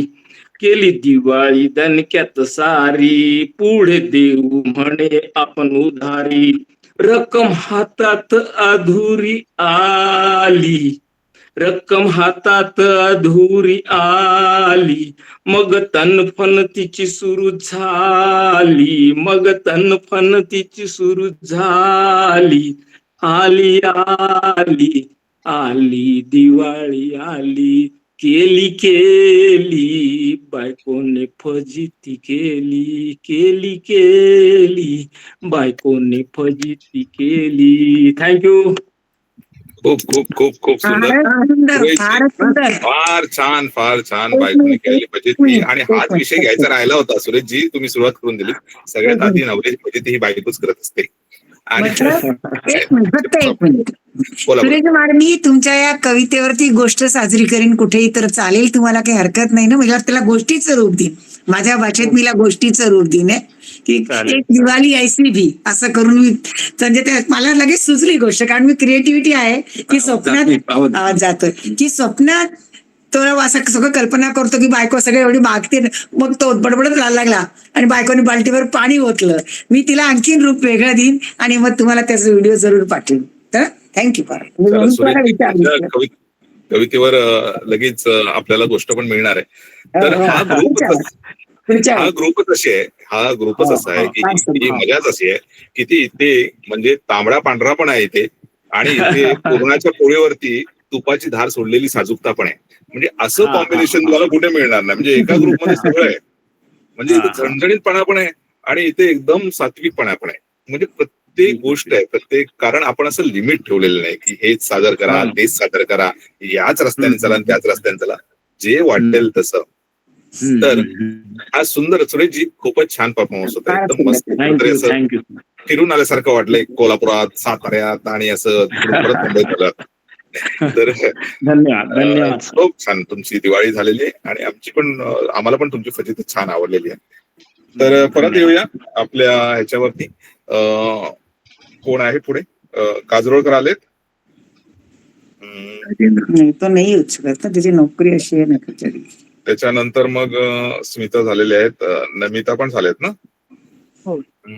नेहा जमसंडेकर झाल्यात, प्राजक्ता गायकवाड, राजेंद्र काजरोळकर नाही, दोनच राहिलेत. आता कोणी जर नसेल तर आपण यतीनला आमंत्रित करूया, त्याच्या फजितीच्या नवीन काहीतरी घेऊन आलेलं आहे, बघू दे. यतीन, चलो. एक छोटासा किस्सा आहे, माझ्या लहानपणीचा आहे, सत्य घटनेवरती आधारित. हो हो. फजिती कशी झालेली ते. पण किस्स्याचं नाव आहे मेरा दुसरा दुसरा प्यार. लहानपणीचं बघतोस ना तू? हा, म्हणजे दुसरा म्हणजे एकदम लहानपणीचं नाहीये. म्हणजे मी 6वी मध्ये होतो. ओके. च्या आसपास असेल, येस, 5वी 6वी मध्ये. आणि मेरा दुसरा प्यार त्याच्या आधी एकदा झालेलं. तर म्हणजे पाळण्यात ना एकदम. पण कसं आहे की शाळेमध्ये असताना पहिला प्यार कधी झाला ते सांगतो. म्हणजे प्यार म्हणजे ते काय असतं, इन्फॅच्युएशन असतं की काय असतं काय माहित नाही. पण चांगलं असतं, तू सांग. तर 3री मध्ये असताना एक मुलगी आवडली. म्हणजे असं काय माहित नाही, आता ती गिटार बिटार वाजते ना, तसं काहीतरी झालं असेल मनामध्ये आणि आवडलेली. पण 10वी पर्यंत तिला काय सांगूच शकलो नाही. त्यामुळे शाळेला माहिती होतं, मित्रांना माहिती होतं, तिच्या मैत्रिणींना माहिती होतं, कदाचित तिला पण माहिती होतं, ते मल्लखांबचे खांब असतात त्यांना माहिती होतं, सगळ्यांना माहिती होतं. पण ते काय कधी बोलणं झालंच नाही. त्यामुळे ते सक्सेसफुल प्रेम होतं असं मी मानतो. कारण की नकार नसेल ते सक्सेसफुल प्रेम. आणि मी विचारलं तर नकार आला असता. एवढा कॉन्फिडन्स नाही, विचारलं असतं तर नकारच होता. नकार म्हणजे काय, डायरेक्ट नकार. तर 6वी मध्ये असताना दिवाळीची सुट्टी, 5वी किंवा 6वी, दिवाळीची सुट्टी होती आणि नवीन कपडे घेतलेले आईने, एकदम मस्त, एकदम सलमान खानच वाटत होतो मी तर एकदम. म्हणजे काय एकदम त्यावेळेला की आपण तर आता असे दिसतोय की काय बाबा. आणि माझा दादा आहे, माझा आत्ते भाऊ आहे, म्हणजे माझ्यापेक्षा 20 वर्ष मोठा आहे, माझ्या सगळ्यात मोठ्या आत्याचा मुलगा तो. दिवाळीला तिकडे गेलेलो त्याच्याकडे, तर त्यांनी सांगितलं की चल आपण जायचं, एका नातेवाईकांना भेटायला जायचंय. तेव्हापासून त्याच्याकडे गाडी वगैरे होती अशी. तर गाडीत बसलो आणि मुंबईमध्येच कुठेतरी तो घेऊन गेला. तर तेव्हा एवढं काय आपलं गुगल मॅप्स अपडेटेड नव्हतं मेंदूमध्ये की कुठे घेऊन गेला काय, आता तेवढं धुरकट आठवतंय, सगळं काय एवढं आठवत नाही. घेऊन गेला आणि एक चाळ होती, चाळीचा 2रा मजला, राईटला 3रा दरवाजा, असं घर होतं, जे नातेवाईक होते. आता गेलो 2ऱ्या मजल्यावरती, राईट घेतला आणि असंच वेंधळ्यासारखा चालत होतो नवीन कपडे घालून. तेवढ्या 3 मुली तिकडे बाल्कनीमध्येच चाळीच्या खेळत होत्या. त्यातल्या एका मुलीवरती माझी नजर पडली आणि पुन्हा तीच गिटार जी 3री मध्ये वाजलेली ती पुन्हा वाजली. तर तिनेही माझ्याकडे बघितलं. एकदम नवीन कपडे वगैरे होतेच ना, त्यामुळे तर काय एकदम इम्प्रेशन आपलं एकदम खतरनाकच होतं. तिने असं वरून खालपर्यंत माझ्याकडे बघितलं आणि माझ्याकडे बघून हसली. हसल्यावरती काय एकदम म्हणजे मनामध्ये डायरेक्ट सलमान खानचं जरा आँखों की गुस्ताखिया असं एकदम गाणं बिणं झालं. पण ते गाणं पुढे नाही, कारण की चालत होतो ना, तर गेलो घरामध्ये, ज्या घरात जायचं होतं दादाच्या मागे मागे, आणि जाऊन बसलो. चाळीचा असा दरवाजा असतो, बाजूलाच खिडकी असते हॉललाच, त्यातनं ती बाल्कनीत दिसत होती, ती खेळते वगैरे. तर मी तिच्याकडेच बघत होतो, ती माझ्याकडे बघत होती, आणि असं तिच्या मैत्रिणी काहीतरी कानात बोलत होत्या, त्या हसत होत्या, काहीतरी चाललेलं. तर मी बोललो की यार कुछ तो बात आहे, कुछ तो करना पडेगा. त्याच्यामुळे मला हे पण टेन्शन आलं की आता जी ऑलरेडी आहे गर्लफ्रेंड, जी माझ्या मनात आहे, तिला कसं नाही सांगायचं. तिला अजून हो विचारलं पण नव्हतं, पण तिला आता कसं सांगायचं की बाबा आता तू नाहीये बाबा, दुसरी मिळाली आहे मला आता, असं. पण ते सगळं नव्हतं. मग ज्यांच्या घरी आम्ही गेलेलो, तर त्यांचे ते नेहमीचे प्रश्न झाले, अरे काय उंच झालायस तू, एवढूसा बघितलेलं तुला, हे ते सगळं झालं, ते नेहमीचे प्रश्न. मग दादा आणि ते काहीतरी बोलत होते. मग अचानक दादा बोलता बोलता असं त्यांना म्हणाला की अपेक्षा कुठे? माझ्या अपेक्षा एकदम वाढल्या. अपेक्षा म्हणजे काय आहे बाबा? तर ते म्हणले ही काय बाहेर खेळते. म्हणजे की अरे वा, आता तीन तीन आहेत, त्यातली आपली अपेक्षा तीच आहे का जी यांची अपेक्षा आहे? तर मग त्यांनी अशी हाक मारली, अपेक्षा अगं बघ यतीन आणि आले, दादा आणि आले, ती लवकर, तुला मी बोललेलं ना येणार आहेत आज ते. आणि ती आली घरामध्ये, आणि बरोबर तीच अपेक्षा होती. म्हणजे काय नशीब असावं आपलं. ती आली आणि मग हाय हाय कसं आहे. मग दादाने पुन्हा तिला बघून सेम, तुझी उंची वाढली आहे, तुझं हे ते सगळे ते नेहमीचे प्रश्न झाले, सगळे सेम टू सेम. त्याच्यानंतर मग ते कितवीत वगैरे हे बोलणं सुरू झालं. तर ती 7वीत होती. मी बोललो अरे बापरे, 1 वर्ष मोठी आहे.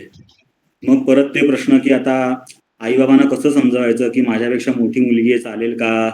पण त्यावेळेला सचिनने लग्न केलेलं मोठ्या मुलीशी, तेंडुलकरने. त्यामुळे की आपण चला सचिनचा रेफरन्स देऊन आई बाबांना जरा पटवू, काहीतरी आपण जादू करूच म्हणून.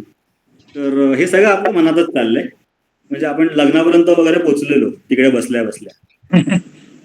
त्यानंतर मग त्या काकी म्हणाल्या की जा यतीनला बाहेर चाळीमध्ये घेऊन जा, मैत्रिणींना भेटव वगैरे, कारण की त्यांच्या काही वेगळ्या गप्पा चाललेल्या. तेवढ्यात मला अचानक सुचलं.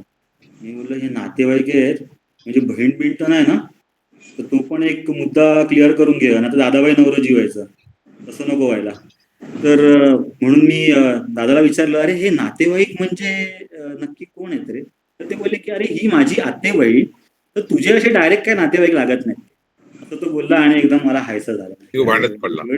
अरे म्हणजे काय, एकदम गेलं की चला आता एकदम मोकळं आपलं रान. मग ती बाहेर घेऊन गेली, मैत्रिणींची ओळख करून दिली, ही अपलू ही टपलू, म्हणजे मला त्यांची नावं आठवत नाहीत आणि काय इम्पॉर्टंट पण नाहीत, बिकॉज आपला फोकस एकदम सरळ ना, त्या अपलू टपलू लोक जे काय असतील, म्हणजे माझ्या स्टोरी मधले अपलू टपलू दुसऱ्या कुठल्या तरी स्टोरी मध्ये त्या मेन लीड असतील बिचाऱ्या. तर ओळख करून दिली. मग तेच परत त्यांचं काहीतरी कानामध्ये कुजबूज वगैरे चाललेली, आणि येते की ठीक आहे अभि, भाऊजी आलेत तर थोडे बिचाऱ्या त्या हे झाल्या असतील. तर हे सगळं झालं. त्यानंतर ऑलमोस्ट निघायची वेळ झाली, नाश्ता वगैरे सगळं झालेलं, मँगोला पिऊन झालेलं, सगळं झालेलं. त्यात ती परत खेळायला गेली मैत्रिणींबरोबर. मी आत येऊन बसलो आणि विचार करत होतो की आता इकडनं तर आपण जाऊ, पण आता हिला कॉन्टॅक्ट कसा करायचा. म्हणून मी त्यांच्या हॉलमध्ये असं फिरायला लागलो. पूर्वी अशी पद्धत होती की आपल्याच लँडलाईन वरती आपलाच नंबर लिहून ठेवायची, असं वरती त्या ह्याच्यामध्ये. तर मी म्हटलं की कदाचित त्यांनी लिहिला असेल, तर आपण जरा तो नंबर तरी घेऊया, काहीतरी तर करू आपण नंबरवरती कॉल वगैरे काहीतरी. म्हणून असं बघत फिरत होतो, तर त्यांच्यावरती काय नंबर लिहिलेला नव्हता. की झालं आता गडबड आहे. मग मी निघालो आम्ही, आणि दारामध्ये उभं राहून चाळीच्या पुन्हा दादा आणि त्याची आत्ते बहीण आणि त्यांचे मिस्टर वगैरे काहीतरी गप्पा मारत होते. मी म्हटलं की तेवढा चान्स घेऊन मी जिन्यापर्यंत चालत गेलो, की ही गेली तरी कुठे, माझ्या अपेक्षा वाढवून ही अपेक्षा गेली तरी कुठे. म्हणून मी त्या जिन्यापर्यंत गेलो आणि शोधत होतो तिला. तेवढ्यात आवाज आला, यतीन. एकदम कुठून आवाज आला, तर 3ऱ्या मजल्यावरनं जिन्यावरनं वाकून ती असं मला बघत होती आणि म्हणाले की यतीन मी बोलवते, वरे वरे. मी बोललो नाही बाबा, एवढं आपण काय आता प्रोग्रेसिव्ह नाही, वरवई तर ती नाही ना, तू खाली आहे बाबा, म्हणजे असं मनात बोललो की नाही तू खाली आहे. ती खाली आली आणि हसत होती, ती पण एकदम हसमुखच होती तशी. तर मी म्हणालो की तुला काहीतरी सांगायचं होतं ग, तुझा फोन नंबर मिळेल का मला? ती बोलली कशाला? म्हणजे की नाही असंच फोन करायला. तर ती बोलली की अच्छा मी आईला विचारून देते तुला नंतर द्यायचं असेल तर, पण मला पण तुला काहीतरी सांगायचं होतं. म्हणलं की अरे ही तर एकदमच मॉडर्न आहे, म्हणजे एकदम म्हणजे आता आपल्याला प्रपोजच करते की काय ही इकडे.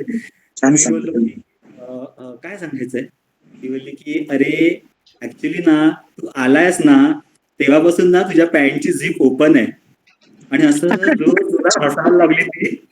आणि माझं असं झालं की बेजान दिल को तेरी इश्क ने आणि ती अशी हसत हसत धावत धावत तिकडे गेली आईकडे, आणि तिच्या आईला पण सांगितलं आणि मग दादाला पण, की ते म्हणजे ती हसत होती. त्याने विचारलं की काय झालं, तर ते म्हणते की यतीनची ना पॅन्टची झीप ओपन आहे आल्यापासून.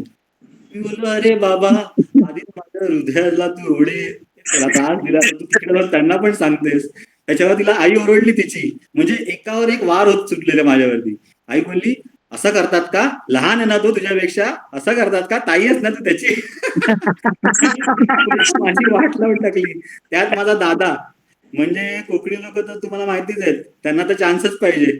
तर तो बोलला अरे तो आमचा पप्या तो असाच वेगळा आहे, झीप झीप ओपन राहिली असेल त्याची. त्यांनी पण माझी वाट लावली. आणि अशा प्रकारे माझी एकदम सेकंड जी दुसरा प्यार आहे त्याचं फजितीमध्ये कन्व्हर्जन झालं पूर्णपणे. फार सुंदर, फार सुंदर, फार मस्त सुंदर. मस्त मस्त. बढिया, बढिया, बढिया. ते हे जी मंगल गाणं तेव्हा नव्हतं, नाही तर मग ते सारखं सारखं वाजवायला लागलं असतं. हे जी मग हा. आणि यतीन, तुझं नाव यतीन बरोबर ठेवलेलं आहे. तर तुझ्या बाळलीला ऐकून आम्ही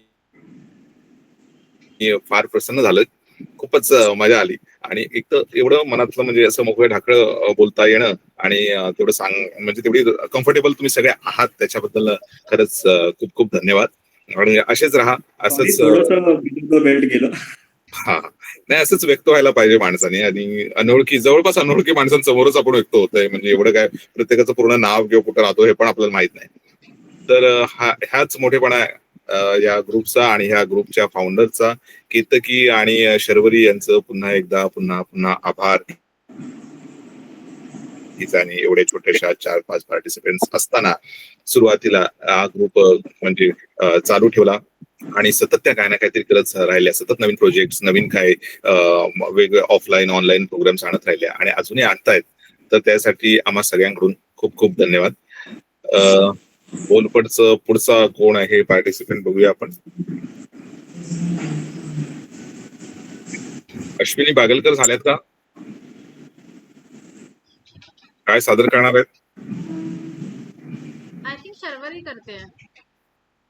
हा, मी करते. शर्वरी हा, चालेल. मग आता अश्विनी मॅम करणार असेल तर डेफिनेटली कॅन गो अहेड. पण नाही, कोण नाही मग. ओके. तर मी, माझ्याकडे फजिती या विषयावर काही नाहीये, पण एक किस्सा सांगू इच्छिते आणि एखादी कविता किंवा गाणं सादर करायचा प्रयत्न करते. हो, असं वाटतंय. आम्ही तर फॅन आहोत त्या गाण्याचे. Thank you. Truth is stranger in fiction असं म्हणतात. तसा एक किस्सा माझ्या बरोबर घडला होता. तो झालं असं होतं की मी कॉलेजमध्ये होते आणि आम्हाला ग्रुप प्रोजेक्ट असायचे, असाइनमेंट्स असायचे आणि प्रत्येक व्यक्तीला 3-3, 4-4 जणांच्या ग्रुपमध्ये डिवाइड केलं होतं. आणि त्या ग्रुपमध्ये ज्यामध्ये मी होते तिथे आम्ही 4 जण होतो. त्याच्यात एक मुलगा आणि आम्ही 3 मुली, असं समीकरण होतं. आणि त्याच्यातल्या 2 मुलींची, एक मुलाशी आणि एका मुलीशी माझं ऑलरेडी असाइनमेंट, एक आम्ही कॉमन ग्रुपमध्ये होतो, ऑलरेडी काम झालं होतं आमचं, एकत्र प्रोजेक्ट झाला होता. फक्त एकच मुलगी जी होती मग अनोळखी होती. सो मला काहीतरी डाऊट होता, म्हणून म्हटलं या दोघांना ज्यांच्याशी मी ऑलरेडी माझा रॅपो आहे त्यांना विचारण्यापेक्षा नवीन ओळख करूया, तिला काहीतरी जे काही डाऊट आहे ते विचारूया. तर त्याच्यासाठी आम्ही चौघही वेगळ्या वेगळ्या ठिकाणी राहायचो. तर आम्ही आमचं असं ठरलं की ठीक आहे, वेस्टर्न आणि सेंट्रलचं असं मध्ये करून आपण बँड्रा किंवा दादरला वगैरे भेटायचं ठरलं मीटिंगसाठी. आणि बँड्राचं सीसीडी हे कन्फर्म झालं ते आपण भेटू. म्हटलं ठीक आहे. आणि ज्या मुलीशी माझी ओळख नव्हती तिला मी कॉल केला, तिचा नंबर त्या ग्रुपमध्ये होता म्हणून. आणि मी सरळ फोन उचलून म्हटलं की असं माझं नाव शर्वरी आणि तू पण आपल्या ग्रुपमध्ये आहेस असं कळलं, आपण चौघं आहोत आणि बाकी दोघांशी माझं बोलणं झालंय, तुझी आणि माझी ओळख पण व्हावी त्यानिमित्ताने म्हणून मी तुला कॉल करते, असं मी तिला बिंदासपणे सांगितलं. तर आमचं ठरलं असं की ठीक आहे, तर ती म्हणाली तू कुठून येणार आहेस, आपण सगळे बँड्रा सीसीडीला भेटतोय. तर मी म्हटलं हो, मी वेस्टर्न लाईन वरच येणार आहे. ती म्हणाली ठीक आहे, मी पण येणारच आहे. सो आपण बँड्रा स्टेशनला भेटूया, वाटलं सीसीडीला भेटू. म्हटलं सीसीडी मला माहित नाही, आपण बँड्रा स्टेशनला भेटूया का, आणि मलाही कळेल, एकत्र जाता पण येईल त्यानिमित्ताने. ती म्हणाली हो चालेल, सीसीडीला भेटू, बँड्रा स्टेशनला भेटू. म्हटलं ठीक आहे. मग ती म्हणाली कुठे राहतेस तू, मी म्हटलं, आणि तेव्हा मी बोरीवली राहत असे. तर मी म्हटलं मी बोरिवलीला राहते. ती म्हणाली अच्छा हो का, मग मी पण बोरिवलीला राहते, मग एक काम करूया ना, आपण बोरिवली स्टेशनलाच भेटू. म्हटलं ठीक आहे. मग ती म्हणाली ईस्ट का वेस्ट, मी म्हटलं मी वेस्टला. अरे ग्रेट, मी पण वेस्टला. मग आपण ठरलं तिकीट विंडोकडे भेटायचं. आता वेस्ट नंतर तिने मला विचारलं वेस्ट मध्ये नक्की कुठे ग.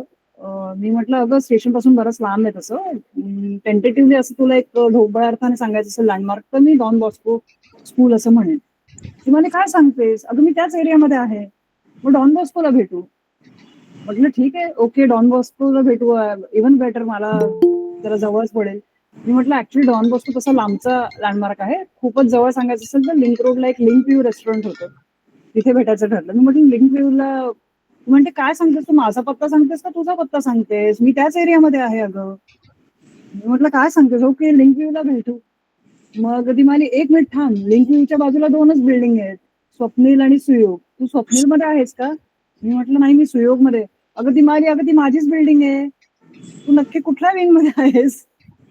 ती म्हणाली ए का बी, मी म्हटलं सी. ती म्हणाली अगं मी पण सी विंग मध्ये आहे, तू कुठल्या फ्लोअरवर आहेस. मी म्हटलं 5th, आणि ती म्हणाली 7th. ती म्हणाली अच्छा ठीक आहे, बँड्रा सीसीडी वगैरे काही नको, आपण लिफ्ट मध्ये भेटू, निघताना कॉल करते 2 सेकंड आधी.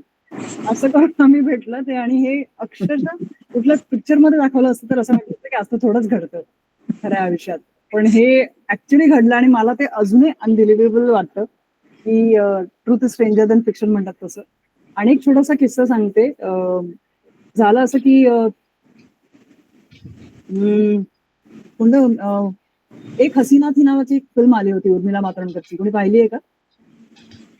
तर त्यामध्ये सैफ अली खान आणि उर्मिला मातोंडकर बेसिकली, ज्यांनी पाहिली नसेल त्यांच्यासाठी स्पॉइलर अलर्ट, पण त्याच्यातलं काहीतरी सांगूनच मला पुढचं सांगता येईल काय किस्सा घडला तो. तर त्याच्यात झालं असं होतं की again truth is stranger than fiction, हे अक्षरशः कोणाला हॉन्टिंग स्टोरी मध्ये पण सांगता येईल असं सारखं आहे किस्सा हा.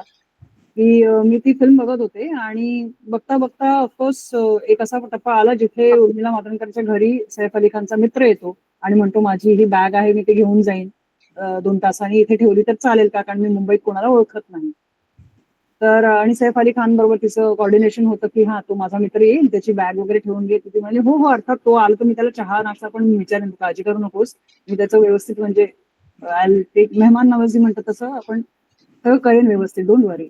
तर ती म्हणते ठीक आहे, आणि फोन ठेवते, आणि तो येतो मित्र, आणि तो ऍज युजल सुटकेस घेऊन आलेला असतो, भली मोठी सुटकेस ती असते, तो ठेवतो आणि जातो.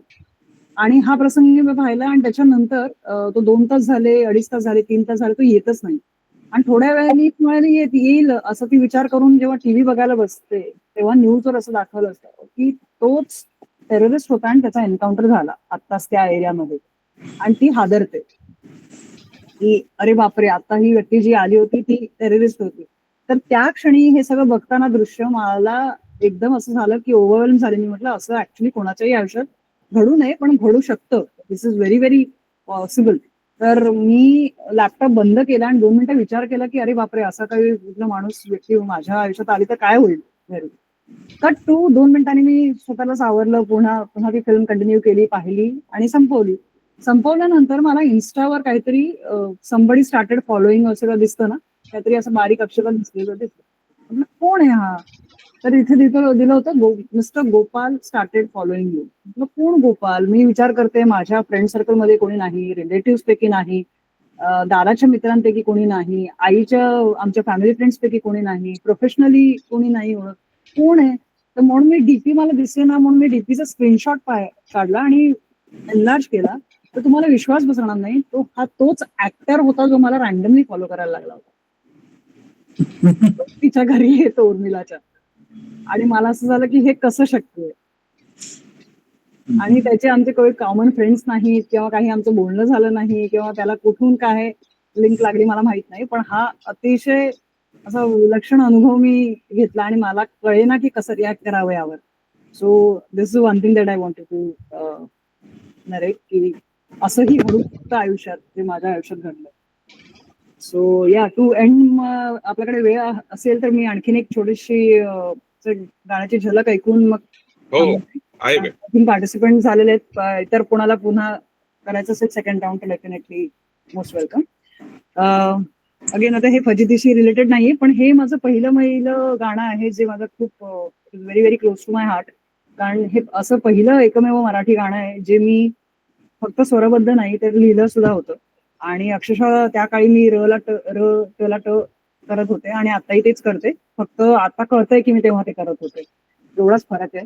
सो त्यातलं हे गाणं आणि सदाफुली या अल्बम मधलंच हे माझं स्वतंत्र गाणं. बाकीची गाणी जी आहेत ती आईने लिहिली होती. मी तर म्हटलं पण मी उठेन. कधी तरी कुठे तरी कुणी तरी असेल ग, कधी तरी कुठे तरी कुणी तरी असेल ग, मिठी दाट घे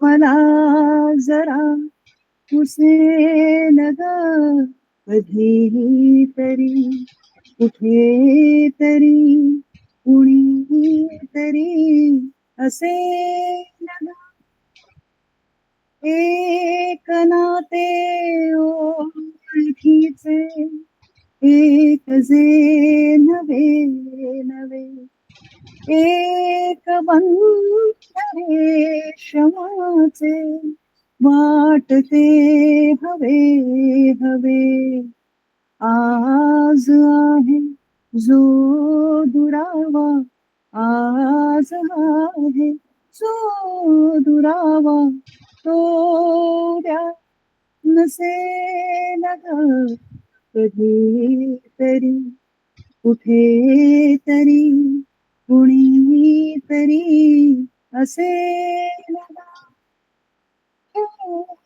माझ्या यातनांचा डाव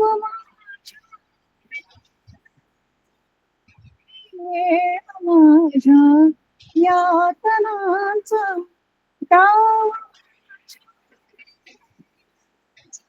हळू हळू जरा जरा हळू हळू जरा जरा, कधी तरी हसेल ग, कधी तरी कुठे तरी कुणी तरी असेल ग, मिठी दाट घे मला जरा पुसेल ग, कधी तरी कुठे तरी कुणी तरी असेल ग. खूप खूप धन्यवाद. वा वा, खूप खूप छान, खूप छान शर्वरी. Thank you so much. मला वाटतं प्रत्येक कार्यक्रमाची साथ आहे ना, किंवा प्रत्येक कार्यक्रमाचा शेवट जेव्हा ऑनलाईन असू नये ऑफलाईन असू दे, गाण्याने व्हावा असं मला तरी वाटतं. हा, थँक्यू सो मच. आणि हा पण एक पायंडच पाडूया.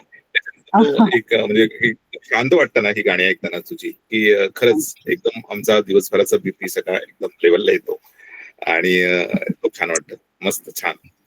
खूप खूप थँक्यू एवढ्या प्रेमाने आणि पेशंटली ऐकल्याबद्दल. आणि अरे हा, सो येस, मला पण सगळ्यांचेच परफॉर्मन्सेस खूप आवडले, त्यामुळे खूप मजा आली. So over to you Nilesh. आणि आणखीन कोणाला परफॉर्म करायची इच्छा असेल तर केतकीचं वगैरे काय करायचं आहे का? केतकीला बघ नाही म्हणते. चल, तसंही मला उठायचंय, बाई येते कामाला. थँक्यू. पुढच्या वेळी गोष्ट तयार करून ठेवा काकू. हो हो, ही तर नाही, पण दुसरी करेन गोष्ट घ्या, कविता काही पण कर. जर हातपाय चालतात, हातपायपेक्षा डोकं चालतंय तर करू. ज्या दिवशी डोकं साथ नाही देणार सोडून द्यायचं. कोणी आपल्याला समोरून म्हणेल आता बोलवणार नाही, त्याच्या आधीच आपण मग बंद करून द्यायचं, नाही जमलं तर मग. चला, थँक्यू. थँक्यू. निलेश, तुम्ही काय नाही करणार आहात? मी तर माझ्याकडे तर खूपच फजिती आहेत, पण मला वाटतं आता किती वाजले, झाली वेळ काय 9:30 झाले. नाही तुम्ही करू शकता शार्दूल. Yes. असं काही मी करत नाहीये, पण मी असे हे सांगतो, गंमत सांगतो फजितीची. हा. त्यात कुणाची फजिती आहे ते मला अजूनही कळेल नाहीये. तर आमच्या बिल्डिंग मध्ये एक सुर्वे नावाचे, नाही सुर्वे नाव बदलायला होतं, नाही जाऊ दे आता, सुर्वे काय बघत नाहीत. तर सुर्वे नावाचे एक दोस्त राहतात, म्हणजे त्यांची फॅमिली राहते आणि ते सुर्वे जरा उंचीने असे कमी असलेले माझ्या पप्पांचे मित्र असतात आहेत आणि ते खाली मला भेटायचे होते. आता ते एक दोनदा आमच्याकडे चहा प्यायला पप्पांसोबत कधी येऊन गेलेले होते. आता माझ्या बायकोला माहित होतं हे सुर्वे म्हणजे वरच्या फ्लोअरला कुठेतरी राहतात. आणि एकदा काय झालं की जवळ आमचं रेस्टॉरंट आहे आपलं नीलम प्राईड, माहिती आहे ना, तर नीलम प्राईडहून काहीतरी पार्सल घरी आलं आणि तो माणूस जो होता ना तो सुर्वेंच्या उंचीचा होता. तर तो आल्यानंतर, आणि तो हिंदी बोलणार होता, त्याला मराठी अजिबात कळत नव्हतं. माझ्या बायकोने दरवाजा उघडला आणि त्याच्याकडून हे घेतलं, काय पार्सल घेतलं आणि त्याला अरे सुर्वे तुम्ही, तर तो काय बोलला नाही, कारण तो एकदम असं बाव चढला ना की काय बाई बोलते सुर्वे आणि ती पण मराठी, त्याला काय कळलं नाही. तो हा मॅडम असं काहीतरी बोलून तो निघून गेला.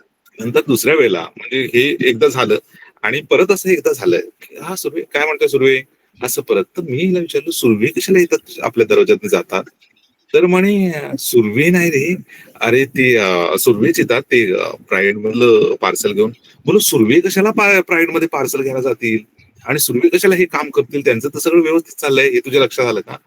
तर म्हणे हा रे पण ते सुर्वे सारखेच आहे. बोलो सुर्वे नाही, त्या माणसाला रोज बघतो मी त्या प्राईड मध्ये, तो तिथे वेटर आहे आणि तो डिलिव्हरी करतो सगळ्या. असं आहे. बोलो हा, आणि तू काय त्याला सुर्वे बोलतो, पण तुला वाटलंच कसं म्हटलं सुर्वे येतील असं काम करायला आणि तुझी डिलिव्हरी द्यायला, बरं न बोलता काही जातील. तर हा प्रकार झाल्यानंतर त्या माणसाची अवस्था बघा, त्या माणसाला आहे ना प्रश्न पडायचा की ही बाई काय मला बोलते की काय, म्हणजे सुर्वे कसं काय बरं आहे ना, म्हणजे मराठीमध्ये काय या बाईचं मी घेतलंय किंवा कायच आहे. आणि परत एकदा तो माणूस ऑर्डर घेऊन आला तो दबकत यायला लागला नंतर, कारण ही त्याला काही मराठीत विचारायची ना, त्याला काय कळायचं नाही. परत तसं दबकत लिफ्टमधून बाहेर आला आणि तेवढी तिची मैत्रीण पण आली होती, खरी मैत्रीण आली होती. तर हिने तो मैत्रिणीला किस्सा सांगितला की मी असा प्राईड मधला माणूस होता, त्याला मी सुर्वे समजले आणि मी सुर्वेच बोलत होते आणि असं असं झालं वगैरे असं सांगितलं. आणि तेवढ्यात परत काहीतरी ऑर्डर केली, तो घेऊन आल्यानंतर ही मैत्रिणीला हळूच सांगते, हाच तो माणूस ज्याला मी सुर्वे बोलत होतो. त्या माणसाला परत प्रश्न की आधी ही बाई मला सरळ विचारायची काय काय, आता तिला पण सांगते माझ्याबद्दल, मी असं केलंच काय. त्याला विचारायला शेवटपर्यंत कळलेलं नाही की ही बाई आधी काय बोलायची आणि नंतर ही माणसाला पण दाखवायला लागली हा बघा म्हणजे काय केलंय. अशी सगळी धमाल होती त्या सुर्वेची. सांगायचं कधीतरी सुर्वेंना तो माणूस नाही समजला म्हणजे झालं. अरे काय एवढं सामने नाही, कोणी सांगेल त्याला बघितल्यावर की हा माणूस वेगळा आहे, पण तिला कुठल्या अँगलने तो सुर्वे वाटत होता मला माहित नाही. नाही तर सुर्वेंना विचारेल कधीतरी की आज नीलम प्राईड चालू आहे खरंय. त्यामुळे कोणी कधीतरी आपण एकत्र जाऊ. नाही मला कसं माहित होतं नितीन, तुला कळलं ना, कारण मी जातो तिकडे साईडला माहिती ना गार्डन मध्ये, तर मी तो चांगला ओळखत होतो त्याला. हा घरी येतो तेव्हा ह्याला ती अंधारात कुठेतरी बघत असेल, मी चांगला भगभगी तुझ्याकडे त्याला बघतो शनिवारी रविवारी वगैरे. त्या दोघांनी जर हा बोलपट जॉईन केलं आणि हा एपिसोड पाहिला तर डेफिनेटली. नाही तुला म्हटलं होतं तू सांग म्हणून, नाही आली. तर अशा बरेच किस्से. तर मजा आली आजच्या कार्यक्रमाला आणि भूक पण लागली नाही. आज दीपा पण आल्या, दीपा पण काय परफॉर्म नाही केलं. हो ऑडियन्स म्हणून रजिस्टर केले त्यांनी. आली कोण? अच्छा, फजितीचा एक प्रॉब्लेम हे आहे ना, फजितीवरती बोलताना, सॉरी मी मध्ये बोलतोय, बोल तुला हक्क आहे. फजिती मी सध्या किचनच्या प्लॅटफॉर्म वरती उंबरट्यावरती बसलोय. उंबरटा नाही, प्लॅटफॉर्मच म्हणणार. प्लॅटफॉर्म हा सॉरी, उंबरटा तर ते असतं. तर प्लॅटफॉर्म वरती बसून जेवत होतो तेव्हा मला असं लक्षात आलं की फजिती हा असा टॉपिक आहे ना, जिथे आपण म्हणजे फक्त थोड्या दातसाठी आहे ना एवढं काही बोलून जातो, नंतर आपल्याला वाटतं हे बोलायला पाहिजे होतं का, मी अजून 10 लोकांसमोर ते बोलून गेलो. माझ्या स्टोरीवर बोलतोय का तू? नाही मी माझ्या स्टोरी बद्दल बोलतोय. नाही ती स्टोरी व्हेरीफाईड असेल ना आधी, बायकोला सांगितलेली असेल नाही, मग ती सांगितली तर काही हरकत नाही. अचानक तिला कळलं की यतींचं नाव 3-3-3-3 पुढे असं गोष्टी, आणि मग त्या सध्या काय करतायत हे शोधायला लागायला नको. नावं तशी सगळी फ्रेम्ड होती, हा खरं नाव नाही अपेक्षा वगैरे. ते कळलं मला, तुझ्या चेहऱ्यावरून तेवढं कळतंय मला. ते नाव बदललेले आहे. ब्लश करतोय आणि हो केतकी पण आहे कॉलवर, विसरू नकोस. हो, तिला 3-4 वेळा ऐकवलंय पहिला की बाबा बघ बरोबर ना फ्लो वगैरे सगळं. इस कहानी के सभी पात्र काल्पनिक है, उनका जीवित या मृत व्यक्ति से म्हणजे नावं फक्त काल्पनिक आहे, स्टोरी ऍक्च्युअल आहे अनफॉर्च्युनेटली.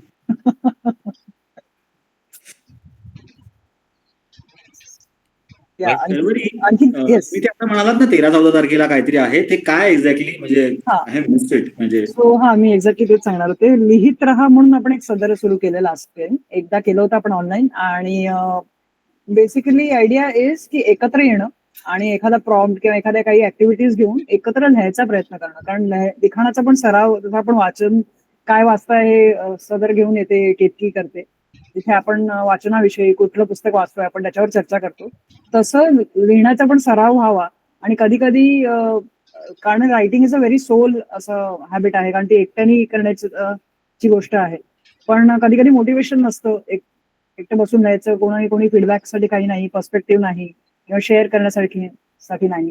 यासाठी एकत्र एक निमित्त म्हणून रायटिंगचं आणि एकत्र भेटून लिहायचा प्रयत्न करणं, वेगळ्या वेगळ्या उत्स्फूर्तपणे प्रॉम्प्टवर किंवा आजूबाजूच्या बेसिक गोष्टीवरनं जे जाणवतंय, जे दिसतंय, जे अनुभवता येतंय त्याचं इन्स्पिरेशन घेऊन काय लिहिता येतंय का, काय सुचतंय का. पण इथे काही प्रेशर नसणार आहे की तुम्हाला सुचायलाच हवं, तुम्ही लिहायलाच हवं. पण जर लिहू शकला तर ग्रेट. आणि याच्यात काही नो बडी इज रॉंग आणि नो बडी इज राईट असं आहे. त्यामुळे तुम्हाला जे टॉपिक तिथे उत्स्फूर्त आपण डिसाईड करू आणि डिस्कस करू आणि वेगळ्या वेगळ्या ऍक्टिव्हिटीज करायचा प्रयत्न करू आणि सगळे रायटिंगशीच निगडीत असतील. आणि मग आपण चर्चा करू ह्याच्यावर की कसं काय वाटलं अनुभव, किंवा काय अडचणी येतात लिहिताना, किंवा काय सुचतं तेव्हा नेमकं कसं सुचतं, किंवा इन्स्पायर काय गोष्टी करतात, कुठल्या गोष्टी करतात वगैरे वगैरे. या गोष्टी आपण थोडंसं सविस्तरपणे त्याच्यावर हे खूप छान असतं, याच्यामध्ये खूप मजा येते. म्हणजे याच्यामध्ये काय काय बाहेर येतात ना गोष्टी, इतक्या सुंदर. आपलाच विश्वास आपल्यावर बसत नाही असं असतं. थँक्यू निलेश. निलेश आले होते, आसावरी होते आणि मोजके जण होतो आपण, आणि आपण हे ऑनलाईन करून पाहिलं होतं की कसं वाटतं. पण ऑफलाईन करण्याची मजा एक वेगळी, कारण आपल्याला थेट एकमेकांचे रिॲक्शन्स वगैरे बघता येतील आणि एकमेकांची चर्चा सविस्तर करता येईल इथे. आणि नारळवडी पण भेटणार. हो, तो नक्कीच प्रयत्न असणार आहे प्रत्येक ऑफलाईनच्या इव्हेंटला. डेफिनेटली. ते स्वांत कुकायला ऑर्डर द्यावी लागते ना तिथे. मी फक्त क्वालिटी डिपार्टमेंट मध्ये आहे. सो येस, मी फक्त ऑर्डर प्लेस करू शकेन. So yes, definitely. जर 13 किंवा 14 मोस्टली आम्ही ठरवतोय 13ला पॉझिटिव्हली, तर त्याचे डिटेल्स आपण शेअर करूच, कुठे असणार आहे हे बोरिवलीत असेल. आणि आपण 1-2 तासासाठी भेटू एकत्र आणि चर्चा करू, बोलू. आणि हे विनामूल्य, फ्री ऑफ कॉस्ट असणार आहे. त्यामुळे तुम्हाला तुमच्या कोणी ओळखीचे लोक असतील ज्यांना ह्याच्यात इंटरेस्ट असेल तर नक्कीच त्या निमित्ताने बोलपटला जॉईन व्हायला नक्की सांगा. डिटेल्स, फॉर्म वगैरे आपण शेअर करूच. आणि येस, बाकी आणखीन कोणाला जर काही परफॉर्म करायचं नसेल काही असेल तर आपण इथे थांबू शकतो आजसाठी. येस, थँक्यू सो मच सगळ्यांना वेळात वेळ काढून इथे आल्याबद्दल आणि बोलपटला नेहमीच सपोर्ट केल्याबद्दल. सो तुमच्यामुळेच आम्ही वेगळे उपक्रम राबवू शकतो आणि त्यांना तुम्ही सपोर्ट करत राहतो, त्यामुळे आमचा पण हुरूप वाढतो आणि आम्हाला पण काहीतरी नवीन सातत्याने द्यायचा आमचा प्रयत्न असतो. ते आम्हाला करण्याची उमेद असते का असं वाटतं. म्हणजे मोटिवेशन मिळतं, इन्स्पिरेशन मिळतं की अरे चलो, तुम्हाला आवडतंय म्हटल्यावर आपण करूया. सो येस, 13ला भेटूयाच. ज्यांना पॉसिबल आहे त्यांनी नक्की या. निलेश, केतकी, तुम्हाला काही आणि आपण आता ग्रुप ओपन करणार आहोत. आवडतं घेऊया. येस, आणि सगळ्यांचे परफॉर्मन्स पण छान झालेले आणि छान रंगलेली चर्चा पण, आणि खूप सुंदर. आता भूक पण लागली आहे. हो, आपण सगळं बंद करून, थंडीत थोडी जरा जास्तच भूक लागते असं वाटतंय. सगळं आपण आता आवडतं घेऊया आणि गुड नाईट म्हणूया सगळ्यांना. शुभरात्री. येस. आणि ग्रुप आपण ओपन करतोय आता 24 साठी. त्यामुळे तुमचे काही लिंक्स असतील, काही सांगायचं असेल, काही शेअर करायचं असेल तर नक्की तिथे शेअर करा. फीडबॅक, सजेशन्स काही असतील तरी always welcome. Thank you so much everyone आणि शुभरात्री सगळ्यांना. सगळ्यांचे खूप खूप धन्यवाद. थँक्यू निलेश. बाय. Bye. शुभरात्री Bye. सगळ्यांना. Bye. Bye bye Ketaki, bye Sharvari.